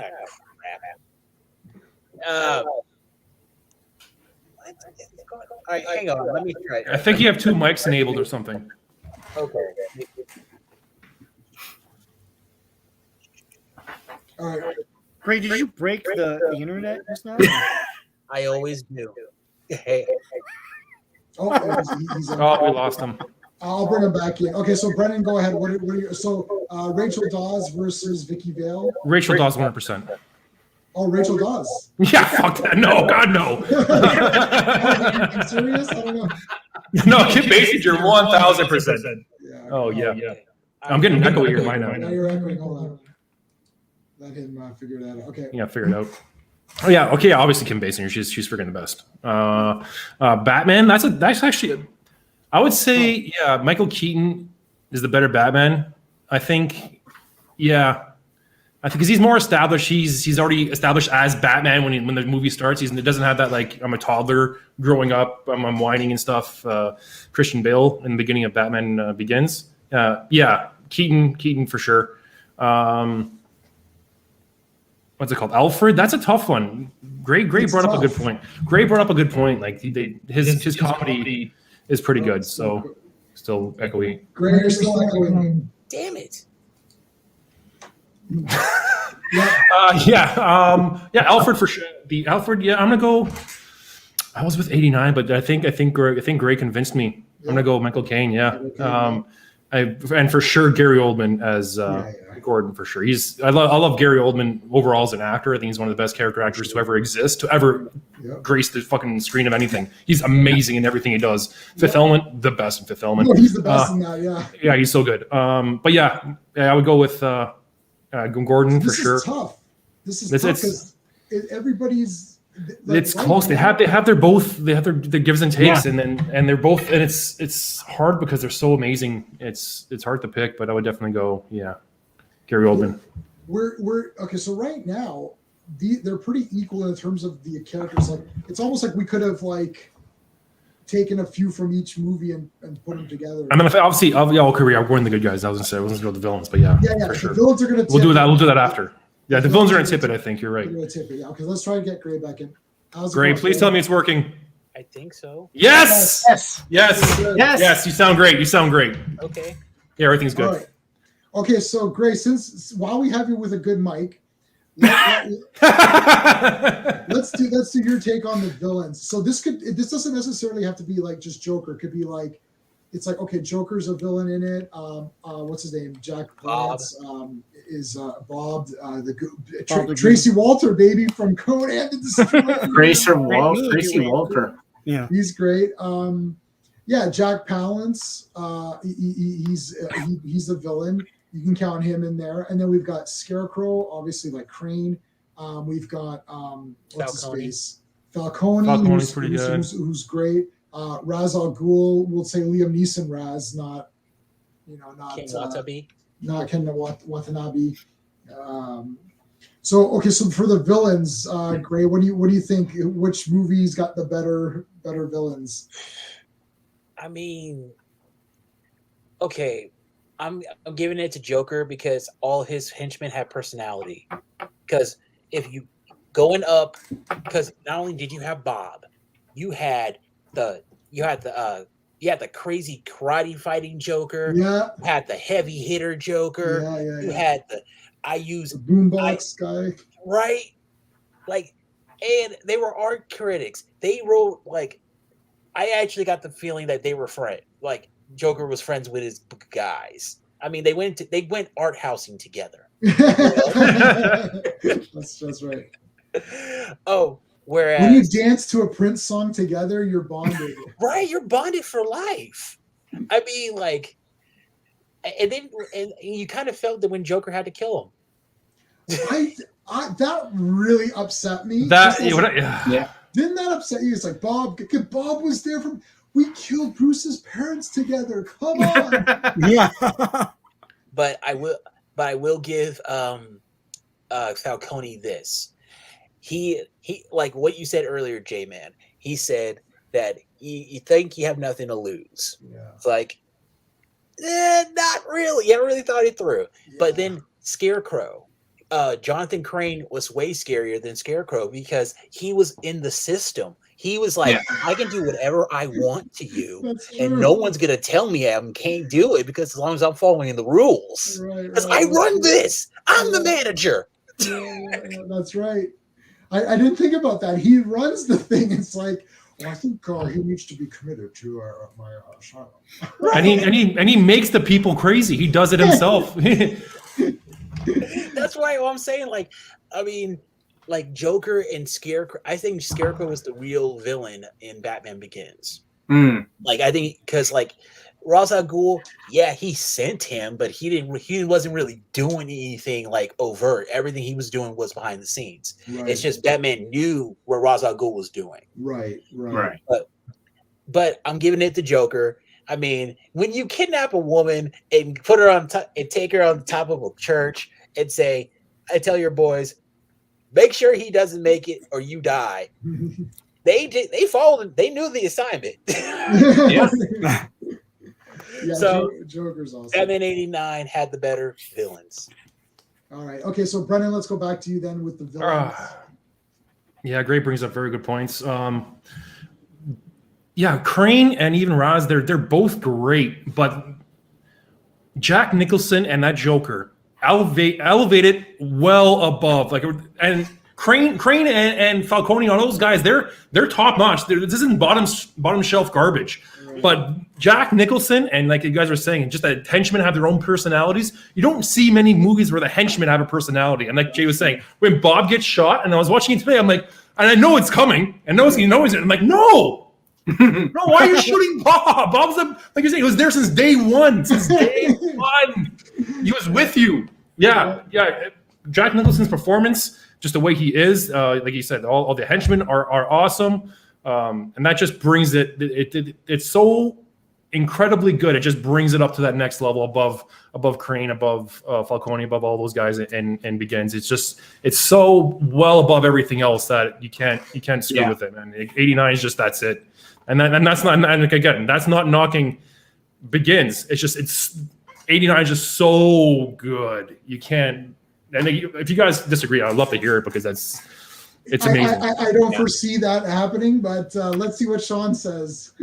Oh, this is unfair. And it's funny because there's so many villains in Batman Begins, but the edge is, well, not even the edge. It's like by a landslide Joker. Look, it's 32 years later, and he's iconic. Look, where is he? That Joker, you can barely see him. He's iconic. I see it. I see. Yeah, put up. Hold on, Sean. Put it up. Wow. Oh, yeah, there you go. Yeah. Holy cow, yeah. It's like that Joker's iconic. His lines are iconic. They were iconic at the time. It didn't even have, like usually like lines need like 10 years and then people like, you know what, I like that line and it becomes iconic. But no, even I remember the Sunsoft commercials and those in for the video games in comics.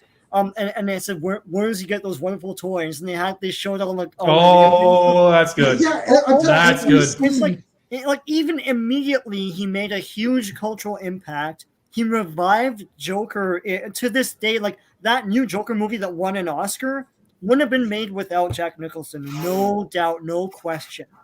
And it's cool. Like all the villains in Batman Begins are cool, but they're serviceable. They're villains. They're good. They're not trash, but they don't make any impact. What did any of them say that's iconic? What did any of them really do that was iconic? What's his name? Scarecrow could look better. I mean, I don't know why they have trouble with Scarecrow. Like the mask sucks, basically. Yeah. And No, the mask was cool, man. It's crap. Yeah. I don't even I think it was remember what cool. looks like. I think it was cool. Yeah, it's just a bunch of stuff. It's a Jason sack from part 2. Yeah, it's whatever. Joker destroys all of them with his swaggering cool, with his iconic lines, with his look, everything. So yeah, Joker. I mean, yes, there's the henchmen too, but no, Joker destroys everybody in both movies. So yeah, Joker top notch. But Joker Sean, wins hands down. But Sean, if I may, Yeah. I'm giving it Scarecrow. Like Joker wins by this much because like Scarecrow he had some really great scenes. Remember that one scene where Batman had just entered Arkham and and they were like, who is that? He's like, let me stop you for a second. How does Scarecrow lose in that movie? Taser in the eyes. Tasers. Do you remember? Yeah, he gets his own gas, in which doesn't Katie Holmes destroy him? Yeah, with the taser in the face. Right. No, but then we actually got to see how I wish we got to see more with Scarecrow because he was crazy. He was I wish we could too, and we didn't. I don't know what they were doing with that character. He was cool. He's a great actor. Cool. It's like, what do we do when somebody's in? you call the police. It's like, what are you doing when somebody breaks into your house? You call the police. Call the cops. It's like, because I thought, all right, the actor they had for, I swear, I don't even remember his. Damn, what is it? Murphy with Charlie. Cillian Murphy. Yes, Cillian Murphy. Love that guy. He is so good and he's so underrated. It's just he has those really weird Wednesday Addams eyes. Yeah, he's good, but he's great. I like him. And his costume is not memorable, and he gets taken out by Katie Holmes. So sorry, but no. Yeah, getting taken out by Katie Holmes is like the worst death. If I saw that in the script, I'd be like, I'm out. I'm out. Yeah, let the kid kill me. Let the kid kill me. My studio note. It's like a person, like change this. Like, yeah, that may be the worst superhero defeat in the history of cinema. You got owned by Katie Holmes. You got owned by Katie Holmes. Like, no, that's rough, man. That's all right, rough. Steve, what are your? Batman Begins has the better actors, but like Batman has something that neither, like Jack Nicholson was probably the greatest movie star of his generation. Right. You can't equal the man's talent. The man's won, I don't know how, like at least 2 Oscars, probably more. When Oscars meant something. The way he played Joker was pretty damn close to perfect. He was scary, but he was funny. I love when he shoots Bob because it's so casual. It's like Bob Gunn. He's like he's annoyed. He's got to shoot the guy, but he's still got to shoot the guy. Like, and he needs a minute or two alone, boys.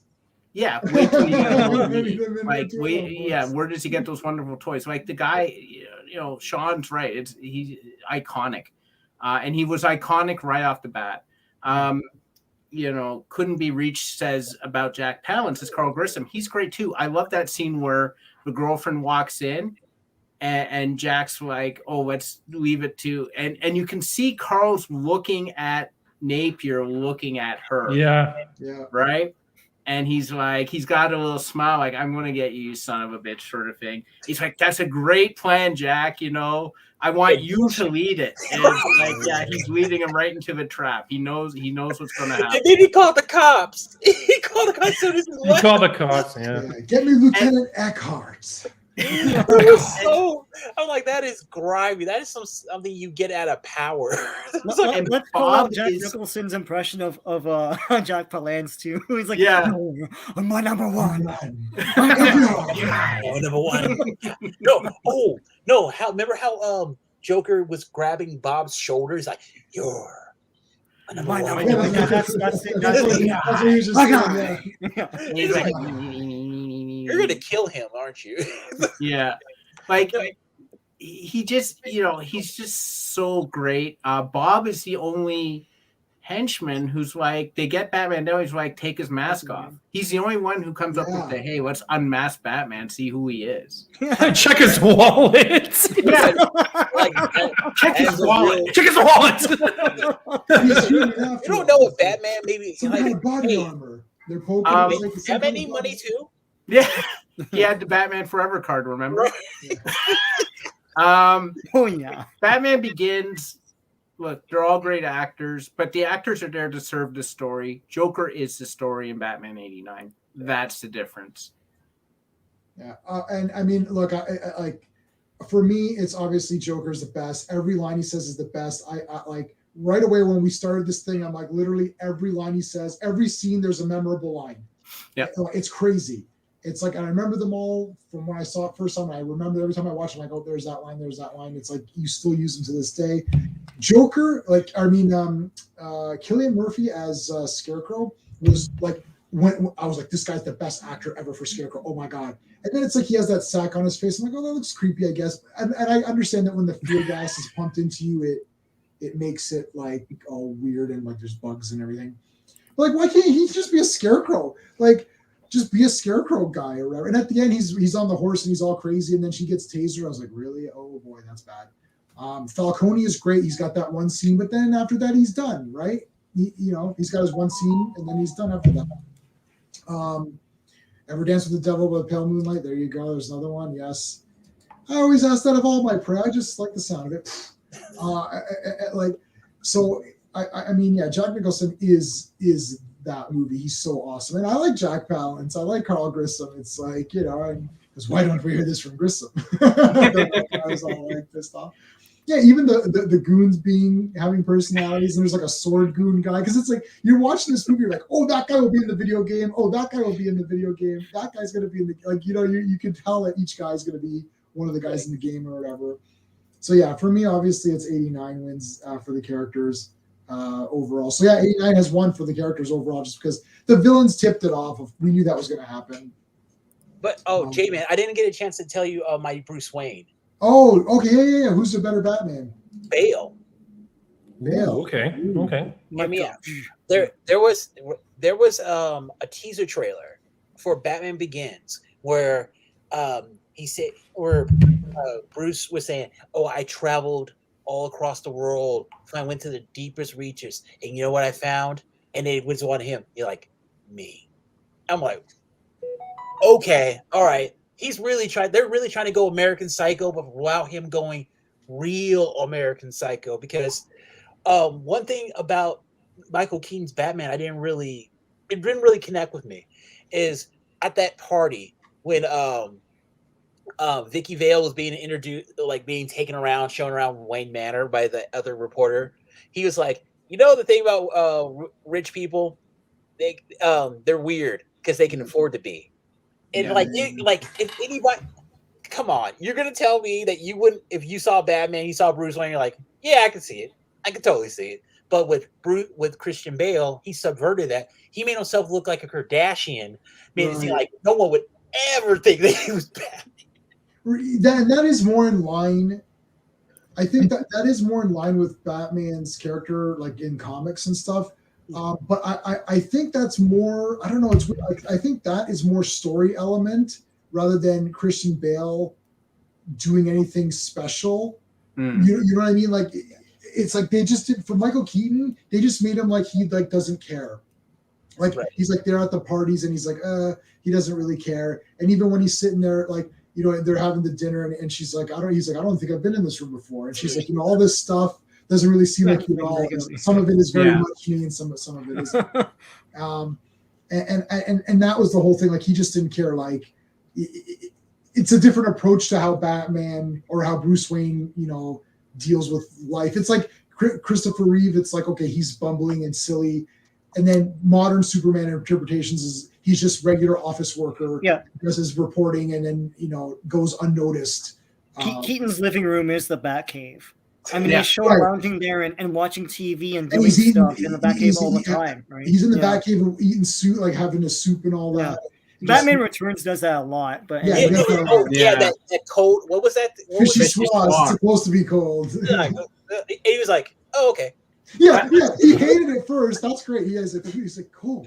But J-Man, I'm glad you brought up the dinner scene, because there's a scene in that scene. She says, "Can you pass the salt?" Yeah. He walks up, gives her the salt, and then walks back. He doesn't even think to say, "Oh, I should be sitting closer to her." Yeah, it doesn't even occur to him. You know? Yeah, because it's like, well, this is how people sit. Like the man and wife sit at the heads of the table, and it's like he doesn't even. Yeah, he doesn't care, and he's just like that's not what he's about. It's a different interpretation. The Bruce Wayne in Begins is more like what you would kind of, I guess, picture him to be, where he's like, "Oh, I'm just a playboy and a goof and all that." But also with Michael Keaton, what I kind of realized from '89. Remember, Keaton was a comedy actor. He was doing comedy. Like, when you see him do all that little comedy stuff, you're like, okay, that's him. All right, he's putting a little comedy into Bruce Wayne, because like Bruce Wayne he was playing Bruce Wayne as a weirdo, where like he was playing him as like, okay, I want him to be kind of like, not a character for the people. Like, this is just a persona that people just see. Like, people who know me, they know me, but like, this is what, if people know this and they see me, they're going to treat me a certain way. Right. He was using his white privilege. Okay. Okay. So, well, I mean, at this point, we've got pacing, artistry, and characters all win with 89. So like, I guess it's gonna, 89 is about to win this thing. But let's just talk about. We can talk about anything. This will be the enjoyment part. Okay. You can just talk about anything. Maybe you still enjoy, because I believe that like movies, you know, they still have to be something. Like we can sit here and discuss like, you know, how accurate this movie is, or how shitty this storyline is, or this didn't make sense, or that didn't make sense. You know, Army of Darkness does not continue from Evil Dead 2. Evil Dead 2 doesn't really continue properly even from Evil Dead 1. But I don't care. Army of Darkness is like the greatest movie ever made, so who cares? So it's just the intangibleness of just enjoying the movie itself. So for me, I'm gonna say 89 because I just love that movie. I've seen it so many times. It's a clear winner for me. Batman Begins does have a lot of good technical aspects to it. It has, you know, the story won. It is a clear winner on the story.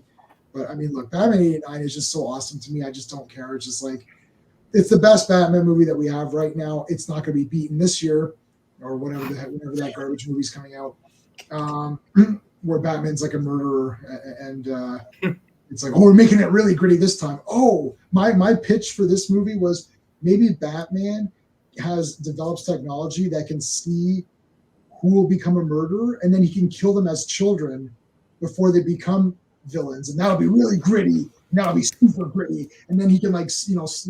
I'm like, oh, Batman 89 was like the best mix of having the fantasy, having the artistry, and having the characters and all that be Batman. Batman Begins did a lot of good stuff. It may have been too grounded for me in the end, where I feel that some of like sucking out too much of the fantasy starts to make Batman seem silly. It's like, why does he bother having the horns, like the ears? Like, why even have them? They don't really serve anything. Oh, it's to scare criminals, but they're not really scared. I don't think the criminals will be scared if he had no cape or whatever. I know they made it make sense, like, well, here's why he has the cape. But would it really work? I don't know. When you start to do too much realism, I start to question the realism, right? Yep. Like, that's the problem. There's like this fine balance where you have to have that like fantasy. It's like James Bond. You start to make it too gritty where it's like, I don't need gadgets and I don't need this. It's like, well, then what am I watching this for? Like, what is this? Like, I've watched Forensic Files. I've seen all 14 seasons of it. And I see how they solve cases, but when I watch Criminal Minds or Dexter or, whatever, I'm not looking for Forensic Files. You know what I'm saying? Right. So for me, enjoyment goes to Batman 89. Steve, what do you think? What do you like better? No, it's 89 because it's in my top 10 favorite movies of all time. I watched the movie, even to this day, and at the end, I'm pumped up for Batman and the Joker, and I'm like, yeah, that scene where he pulls the gun out of his pants. I watched it 10 times before I didn't even watch it where I could not stop laughing for it took me 10 times to get to that point where I could actually see the scene. I hadn't seen the scene because I was so busy laughing I could not watch it properly. It was like that Reanimator thing that J-Man, and you know what I'm talking about, that Reanimator part. Like the cat? Well, no, where he walks in, he's like, I am very disappointed in you. I don't remember in Reanimator, the movie? Yeah, the movie. Well, what did he say? You're talking he walks about into the room and the disembodied head is like crying. Oh, yeah. He's like, I forget the doctor's name, but I'm very disappointed in you. I was dying. Yes. Yeah, because it's like literally it's like what is happening in this room right now. He's very disappointed. He's a reanimated disembodied head. Like, what the hell? Yeah, no. My favorite part of that is the cat, where they keep reanimating the cat. Yeah, they keep reanimating the cat.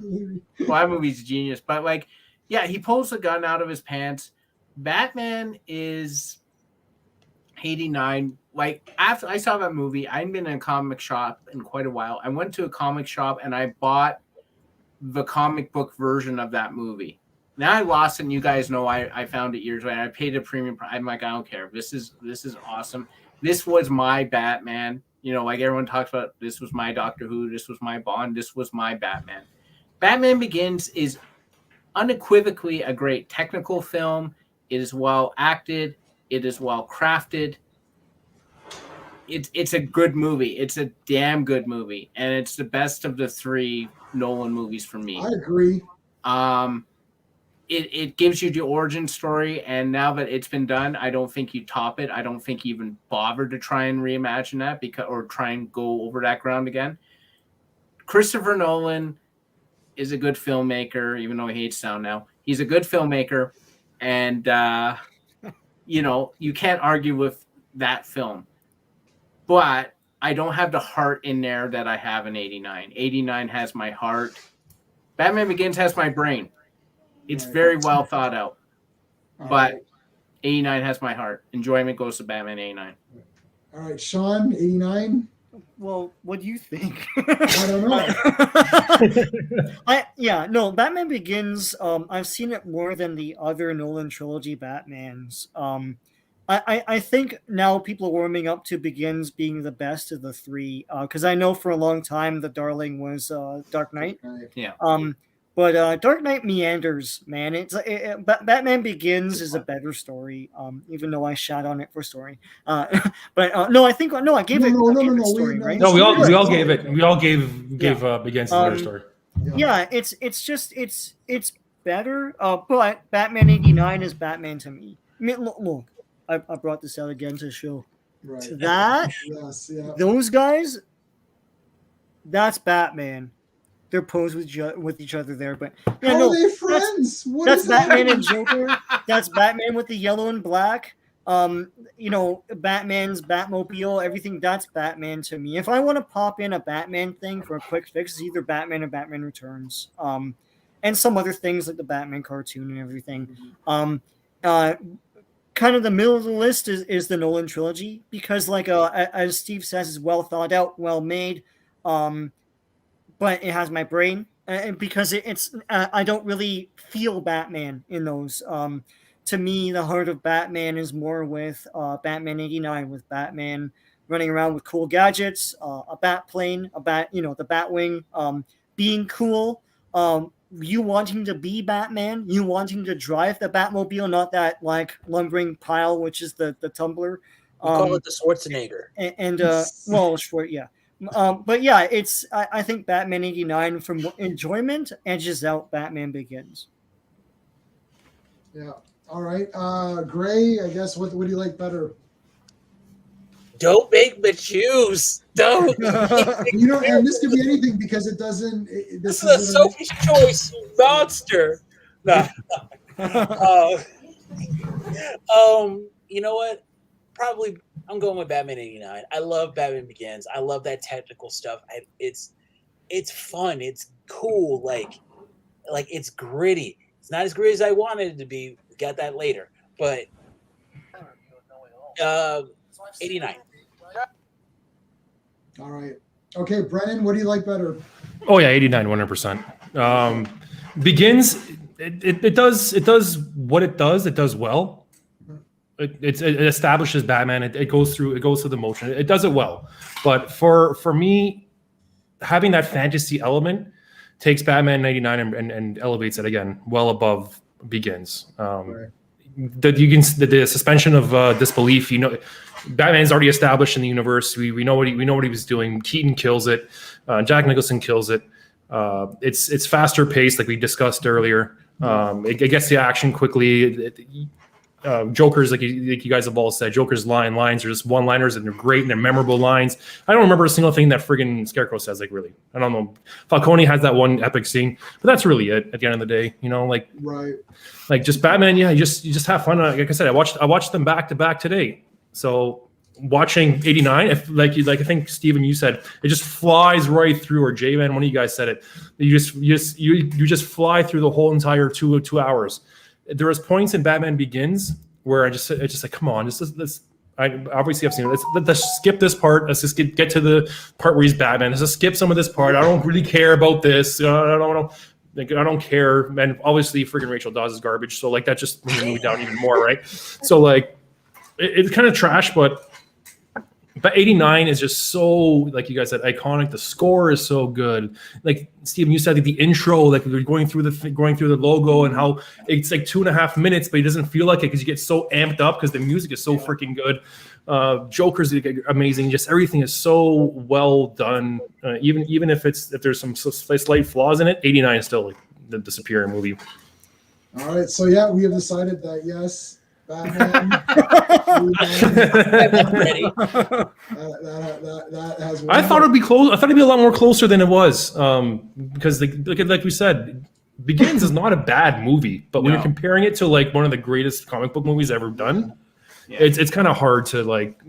But it's still not a bad movie. It's good, and so if you take it as a whole, if you were to compare maybe 89 to the whole trilogy, you might, I don't know, maybe have a little bit. It might be a little bit more closer if you're comparing it as an overall.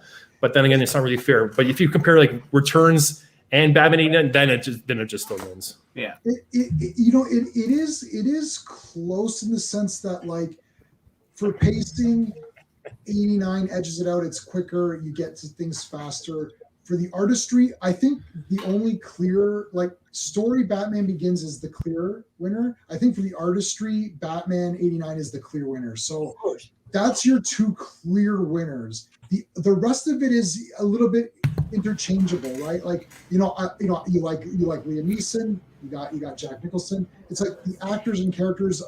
There's good and bad good and great in both camps, and it comes down to for me, the enjoyment a lot of times comes to like story for me. This is going to sound really weird, but story for me sometimes is the least important thing when I'm watching a comic book kind of film. Like, if I'm watching Lawrence of Arabia or Ben-Hur or something like that, where the story is so important and it's like you're following characters and it's like this whole big plot and all that, or like a 12 Angry Men or Usual Suspects, or Memento. Like Memento's not a big character thing. Like the characters it's nothing. It's just the plot of that movie and that guy trying to piece things together. Whereas a superhero movie, I look at the heroes first, the villains, then the story. So if the heroes are really good, that's almost enough for me, which explains, the Christopher Reeve. Look, if Christopher Reeve is in it as Superman, Sean and I sort of agree, I think. If Christopher Reeve is in it, look, this movie's awesome. It's Christopher Reeve flying around doing cool stuff. Well, the story wasn't as good. Yeah, but it's Christopher Reeve. And then if the villains are really good, then you've got another checkbox. You're like, oh, the villains are awesome too. Wow, this is really cool. And then it's like the story. And if the story is really good, then okay, so Batman Begins may have the better story, but the other two things, the heroes and villains, are better in Batman 89. So that's sort of how I see things. And that explains, for people who don't know, when you're like, why does J-Man like this movie? And it's like, well, because the hero is cool in it. And that's almost enough for me to get through. And that also explains why I don't like other movies. It's like if I don't like Last Jedi or I don't like Force Awakens, it's because I don't care about those characters. And I agree that the story is garbage and you can come up with all these things like, oh, this doesn't make sense. Yeah, technically there's things that don't make sense, but ultimately those things that don't make sense bother me, but they don't bother me as much as the fact that I don't care about the characters in this movie. You ruin them all. And, Batman Begins has cool characters. Like I like pretty much everybody except for Rachel, who I don't really dislike. I know we beat her up, but like I don't hate her. It's just I just don't. She's definitely the weakest link. She's the weakest link. That's an all-star cast of like greatness. Right. And she's the weakest, by far the weakest link. Right. Yeah. So that's the thing. So for me, it's like, look, Batman and Joker are awesome, and even if Batman is really good in Batman Begins, the villains aren't as good as Joker. So that it's just as simple as that. And then, so the artistry and the characters matter more to me than the story in these kinds of movies, because that's what I'm watching. That's why I can tolerate Batman and Robin. It's like, look, they all look cool. It looks like a cool movie. It's fun. It's got cool music. Okay, it's cheesy. The storyline's trash. It's cheesy. Okay, the storyline's trash, but I don't think the storyline's that great in Dark Knight Rises. So to me, Dark Knight Rises had stuff that pissed me off, and Batman and Robin is just cheese, which I can easily accept. I'm like, okay, it's cheesy Batman. Well, it is what it is. Like, it didn't piss me off. Dark Knight Rises, I'm like sitting there like, well, this really pissed me off right now. Like, why is this happening? It's like Eternals. It's boring, bland, and it pissed me off. That's it. I don't care. It's like, well, the storyline was good. Well, the storyline sucks too. But even if the storyline was great, it still pissed me off. So, yeah, go ahead. Another thing I noticed, that trope that Batman kind of started, that we kind of talked about earlier. You kill the villain at the end, but also the villain is also the biggest part of the movie. We've seen this through like the last 30 years. There's in every superhero movie, the most memorable person in the movie is traditionally the villain. And it didn't really come up till the 90s when we started caring about the hero more. I mean, like Spider-Man did it, X-Men did it, even no, Superman Returns out. You care? No, I didn't care. Yeah, but Kevin Spacey was the star of that movie. That was his movie. Yeah, with the X-Men movies, especially the Marvel movies, they tried to emphasize the heroes. But the whole trope of like emphasizing the villain because I remember when Batman 89 came out, some critics were saying, why isn't this called Joker the movie? Yes, because it should be Batman. But because Joker was very emphasized, he had his own arc in that film. And just Jack Nicholson chewed up the scenery. So, But it's not just Marvel movies though. Look at Black Panther, Killmonger, Michael B. Jordan, like that was. Yeah, Michael B. Jordan was more emphasized and outshot. Yeah, but that's like an outlier. That shouldn't have happened, but that's unfortunately what happened in that movie. But I just want to say one thing, like just the importance of Batman 89 cannot be overemphasized because Superman began Hollywood's interest in superhero movies. But that interest fizzled when they just couldn't get most of these productions off the ground. 89 came out, and old farts like J-Man and Steve and I remember this. After Batman, every year after that, there was at least 2 or 3 superhero movies. They weren't normal superhero movies. I mean, you got Tank Girl, Shadow, things like that, right? Oh, the Rocketeer. But all of the things they seemed to greenlight after Superman, they revived, like Rocketeer and stuff. They revived them and put them out in theaters, and that's what really began the superhero craze. That was the first tidal wave, and then after X-Men came the big wave, and then Marvel and everything 2008 onward. Also, Batman 89 started the Batman's rise to becoming DC's darling. It used to be Superman for like good 50 years, and even with the Batman 60s show, Superman was still king. And after 89, after 89, Batman became the most popular character in all of comics to this day. Yeah. It starts with Batman 89. That began the production of the cartoon, which came out when Batman Returns came out, and then it just snowballed from there. So if you like Batman now, if you're a big fan, and you love that Batman is like King of the Hill right now, it's because of Batman 89. That was a huge risk, even by the studio standards, right? Getting 89. Because was that like Tim Burton's biggest? That was like his big breakthrough, right? That's put him on the map, right? He was around before. He was. Yeah, but that was like his big thing. Yeah, but like Pee Wee and stuff like that. That was that like those and like Beetlejuice and everything. It's like, Beetlejuice is before, right? Yeah. Beetlejuice that's right, Beetlejuice. But I don't think those. I don't think that became household name material after all that. Well, they were hits. I mean, Beetlejuice got his own cartoon, right? But they were hits. Batman was a big breakthrough thing. Yeah, I didn't know the Tim Burton name, and I'd seen Pee Wee's. Yeah, it made him 1,000 times. Yeah, I'm talking about when somebody paid attention and said, "Whoa, who directed this fucking movie? Oh, right? Tim Burton, who's this guy?" Yeah. Right?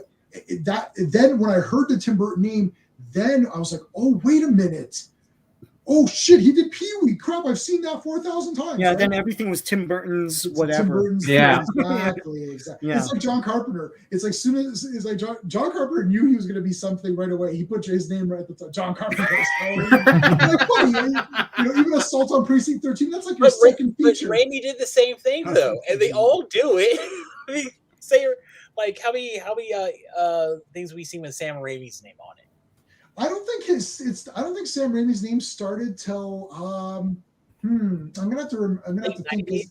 But no, I don't know. Like I mean, the name of the movie says John Carpenter. Like we know it's Sam Raimi, but his name doesn't. Yeah, it's not like Sam Raimi's Army of Darkness or anything. It's just Army of Darkness. Right. Yeah, it literally says if you watch the movie, it says John Carpenter's. Whatever. You're like, what the hell? Like, who does that? Like, Army of Darkness is great because it says Bruce Campbell versus Army of Darkness. It's like, that doesn't make any sense. It's Ash. It's not Bruce Campbell. They put the actor's name. Okay, hold on. They put the actor's name versus the name of the movie. It's like Bruce Campbell is versus and then they said that in the comment. They're like, it's not even. That's not the character's name. You don't call it Michael Keaton versus Jack Nicholson or whatever. It's like that's so weird. But yeah, I think it definitely was 89 revolutionized the way I think superhero movies were perceived by the general public. Because like we talked about it, what we saw pre '89 was the Christopher Reeves Superman. We got those, like, even though it's great, still kind of campy, and it knows what it is. They're great movies. I'm not going to take it away, but that's what people saw of it, right? They didn't understand that it could be dark and gritty and kind of based in some sort of semblance of reality, even though what Tim Burton's universe he created was absolutely like fantastic and outside of reality, as opposed to Begins, which was centered in reality. But it really elevated the actual superheroes genre of films to a different level and opened people's eyes that there could be more that can be done than just campy, bright, like over the top, like fantasy. They can really be shown in a different light. I mean, that's what you can't take that away from like the Tim Burton and Keaton and all those guys. And I want to say something about Batman. That Christopher Nolan also impacted in a negative way for me, because all of a sudden after Dark Knight's success, everything had to be this dark, gritty. Yes. It's like, I mean, it's kind of the tone though. Like if you look at the 2000s, everybody wanted like super gritty, like had to be realistic. Everything was super realistic. Yeah, and I don't like that. Yeah, because that's when Hollywood lost their fucking their sense of fantasy, because they all instead of being unique and setting different bars, they just follow what was previously successful. But it's another Batman movie that started that. It's Batman and Robin. I mean, Batman and Robin took it way over the top. People hated it, laughed at it. It killed the franchise basically. Yeah. And then the next big thing that came out after that was X-Men, and X-Men was way toned down. No one had costumes. Everyone had biker jackets and stuff. There were barely any super fights, and it was grounded and realistic and toned down. And then from there, that's Rogue was trash. So Gray, you mentioned Blade, but Blade, and I said this before. I don't think you were on the stream though. When I saw Blade, I saw it in the theater when they said based on the Marvel Comics characters, I was destroyed. I was like, because I went to see it because it was a vampire action movie with Wesley Snipes. Vampires were huge, like horror goes in cycles. Vampires was 90s, and then Walking Dead and zombies became the big thing. Carpenter's Vampires. Yeah, Carpenter's Vampires and Interview with the Vampire. Yes. A lot of people saw Blade. They had no idea that was a Marvel. They didn't know, yeah. Yeah, I honestly had no idea when I watched it. I knew it from the Marv Wolfman comics, but like no one knows who Marv Wolfman is. So, no, but I knew who Blade was, but I didn't give a crap about that character. I didn't read He's a Zealous guy. Now I had Rise of the Midnight Suns. That was pre-Blade movie, I believe, wasn't it? Has to be. Did that come up before? It's before the Blade movie, and you know how I know that? Because here's a brief history. In the 80s, there's no Blade appearance at all in Marvel Comics.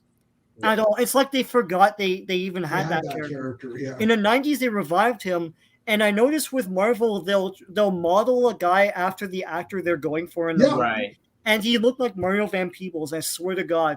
I've got those issues. I know old Midnight Suns comics. He looks like Mario Van Peebles. I was like, "That's Mario Van Peebles." Oh my God! and then they must have cast Wesley Snipes, and then suddenly it looks like Wesley Snipes. So, yeah. So I saw that movie because it was a kick-ass vampire flick. I had the full Rise. I had the Rise of Midnight Suns, the first series or whatever, like the mini. It was a bunch of different. It was like 6 parts or something. And it's like I even assembled the poster. I see, like you got like you had to assemble a poster from it. I had that on my wall. I had that on my door. So, but I knew who Blade was, but I didn't give a crap about Blade. I'm like, yeah, okay, whatever. But I'm like, oh, it's Wesley Snipes. That's an A+, and he's fighting vampires. Like this is gonna be kick ass. Yeah. So, and I saw. Oh, I love Blade, man. I think Blade's a freaking great freaking movie. We're gonna do Blade 1 versus Blade 2. We're gonna. The only thing about Blade now is the CGI does not hold up at all. If they could just go back and use technology, the technology now is insane. If they can go back and redo the CGI, it would be a kick ass. It would elevate the movie because it's great. Snipes is great. The music is fun. That rave scene is absolutely epic. Like it's so nuts. Like, he just fucks people up. It's so good. Snipes is great. Everyone's great. Yeah, just fix the CGI in that movie, and it would be amazing if they updated the CGI to today's standards. It'd be so good. That's all they have to do. Just take that scene where Frosty's his whole body comes up and the blood's like, oh come on, and the friggin' the vampires are flying around the scene. It's like that's so cheese. If they fixed it now and just went back and re-released it as like a super enhanced CGI version, I would buy it in 1 second. I think it'd be a great movie. Yeah. No. Here's the thing, J Man. I knew who Blade was, and I found out I was 13 years old when I first saw that movie, and I found out through an X-Force comic book, and I was like, Blade, Wesley Snipes, okay, because like, all right, Wesley Snipes is one of the best actors. Well, he's so underrated. He was almost the Black Panther. He's been trying to get the Black Panther for 20 years. He must have been pissed when he heard man. He was pissed. Yes, yeah. No, but like I don't know. I think it was like supposed to be one of those movies, like kind of like damn it, what is it? The Phantom, Rocketeer. It's supposed to be one of those movies that comes out and nobody's really supposed to remember it. Yeah. But hey. It's a solid movie, man. And the thing too is like it's of course the first successful Marvel theatrically released movie, and it's Blade, who's like a D-list guy. Right? But I was impressed as a kid that he looked like the guy. He had the same origin. I was stunned. I was like, this never happens in movies. It's like, and it's happening with Blade, you know. Right. And then Blade 2 was a kick-ass. Okay, so let's not. We're gonna. Yeah, okay. Let's say the Blade cast. Yeah, we're not doing that now.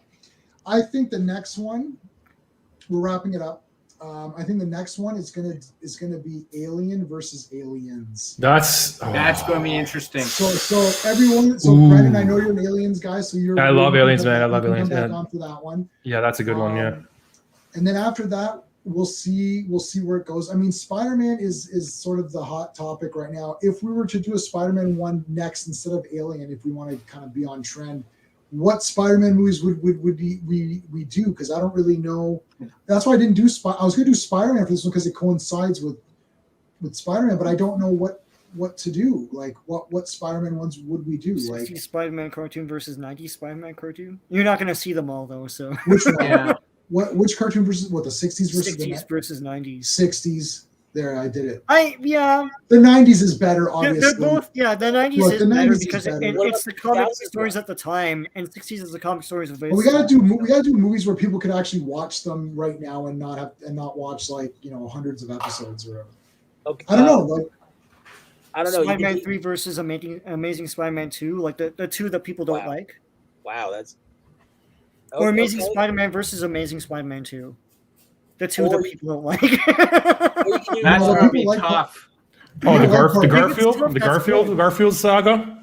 The Garfield saga wasn't bad, though. I liked Andrew Garfield. Yeah, so see, people like Amazing Spider-Man. He got shafted so hard, man. He got shafted. Perhaps. You could also do Homecoming versus Far From Home. Yeah. I mean, I know which one would win for me, but Homecoming, because Far From Home has Far From Home is badly uneven. Like Mysterio is 10 out of 10, and the rest of it's and everything else is crap. Yeah. Okay, so we're gonna the whole thing with Nick Fury. Yeah, that's dumb too. Yeah. That's dumb. Ant-Man 1 was better than that movie. Well, I love Ant-Man 1 though. I think Ant-Man's a great movie. Yeah, I guess I wasn't really into it at the time because like we just had Avengers 2 and they're like, we're getting Ant-Man. Really? We can't get a Black Widow movie? You can. You get a trash one years later. You can get a trash Black Widow movie. All right, guys. That should have came out 5 years ago. But that's his. Yeah, really. That was in production hell for years, right? No, you know exactly what it was. Okay, they knew Black Widow wouldn't done. They thought Black Widow wouldn't do that well, and they started like, like the fans were saying they wanted. They were like, the fans don't know what they want. Mike Perlmutter didn't want it, and he was in power for a long time. Yeah. Anyway, politics. We're not getting into that. Okay. All right, guys, that's it. We're gonna do Alien versus Aliens. Oh, that's gonna be a good one next time. So Sean and I will be on Clobberin Times tomorrow at 7, talking about Spider-Man: No Way Home. We might have to fight the guys I don't know. I'm good to fight with. I'm good to fight. I fight everybody. So I'm totally good with that. Violence. Jay Man chooses violence. I'm good with that. Jay, I'm surprised you didn't have me hating every movie I liked today. You did last time with Ghostbusters, you bastard. Oh, I know. Well, no, because I think I was like. Yeah, I beat up Ghostbusters pretty good, but no, you guys were 100%. You guys were 100% on that. You guys were right. When you watch it again, you start to think about what we said, and you're like 10 minutes in, I was like, we got a problem here. We ruin fun. That's what we do here. We do ruin it. I'll talk about that in a little I'm going to end the stream, but we'll talk for a minute afterwards. All right, guys, thanks for watching. We'll see you next time. Hey, friends, you've just been listening to J-Man, and he is the smartest person who ever lived. So make sure you like and subscribe.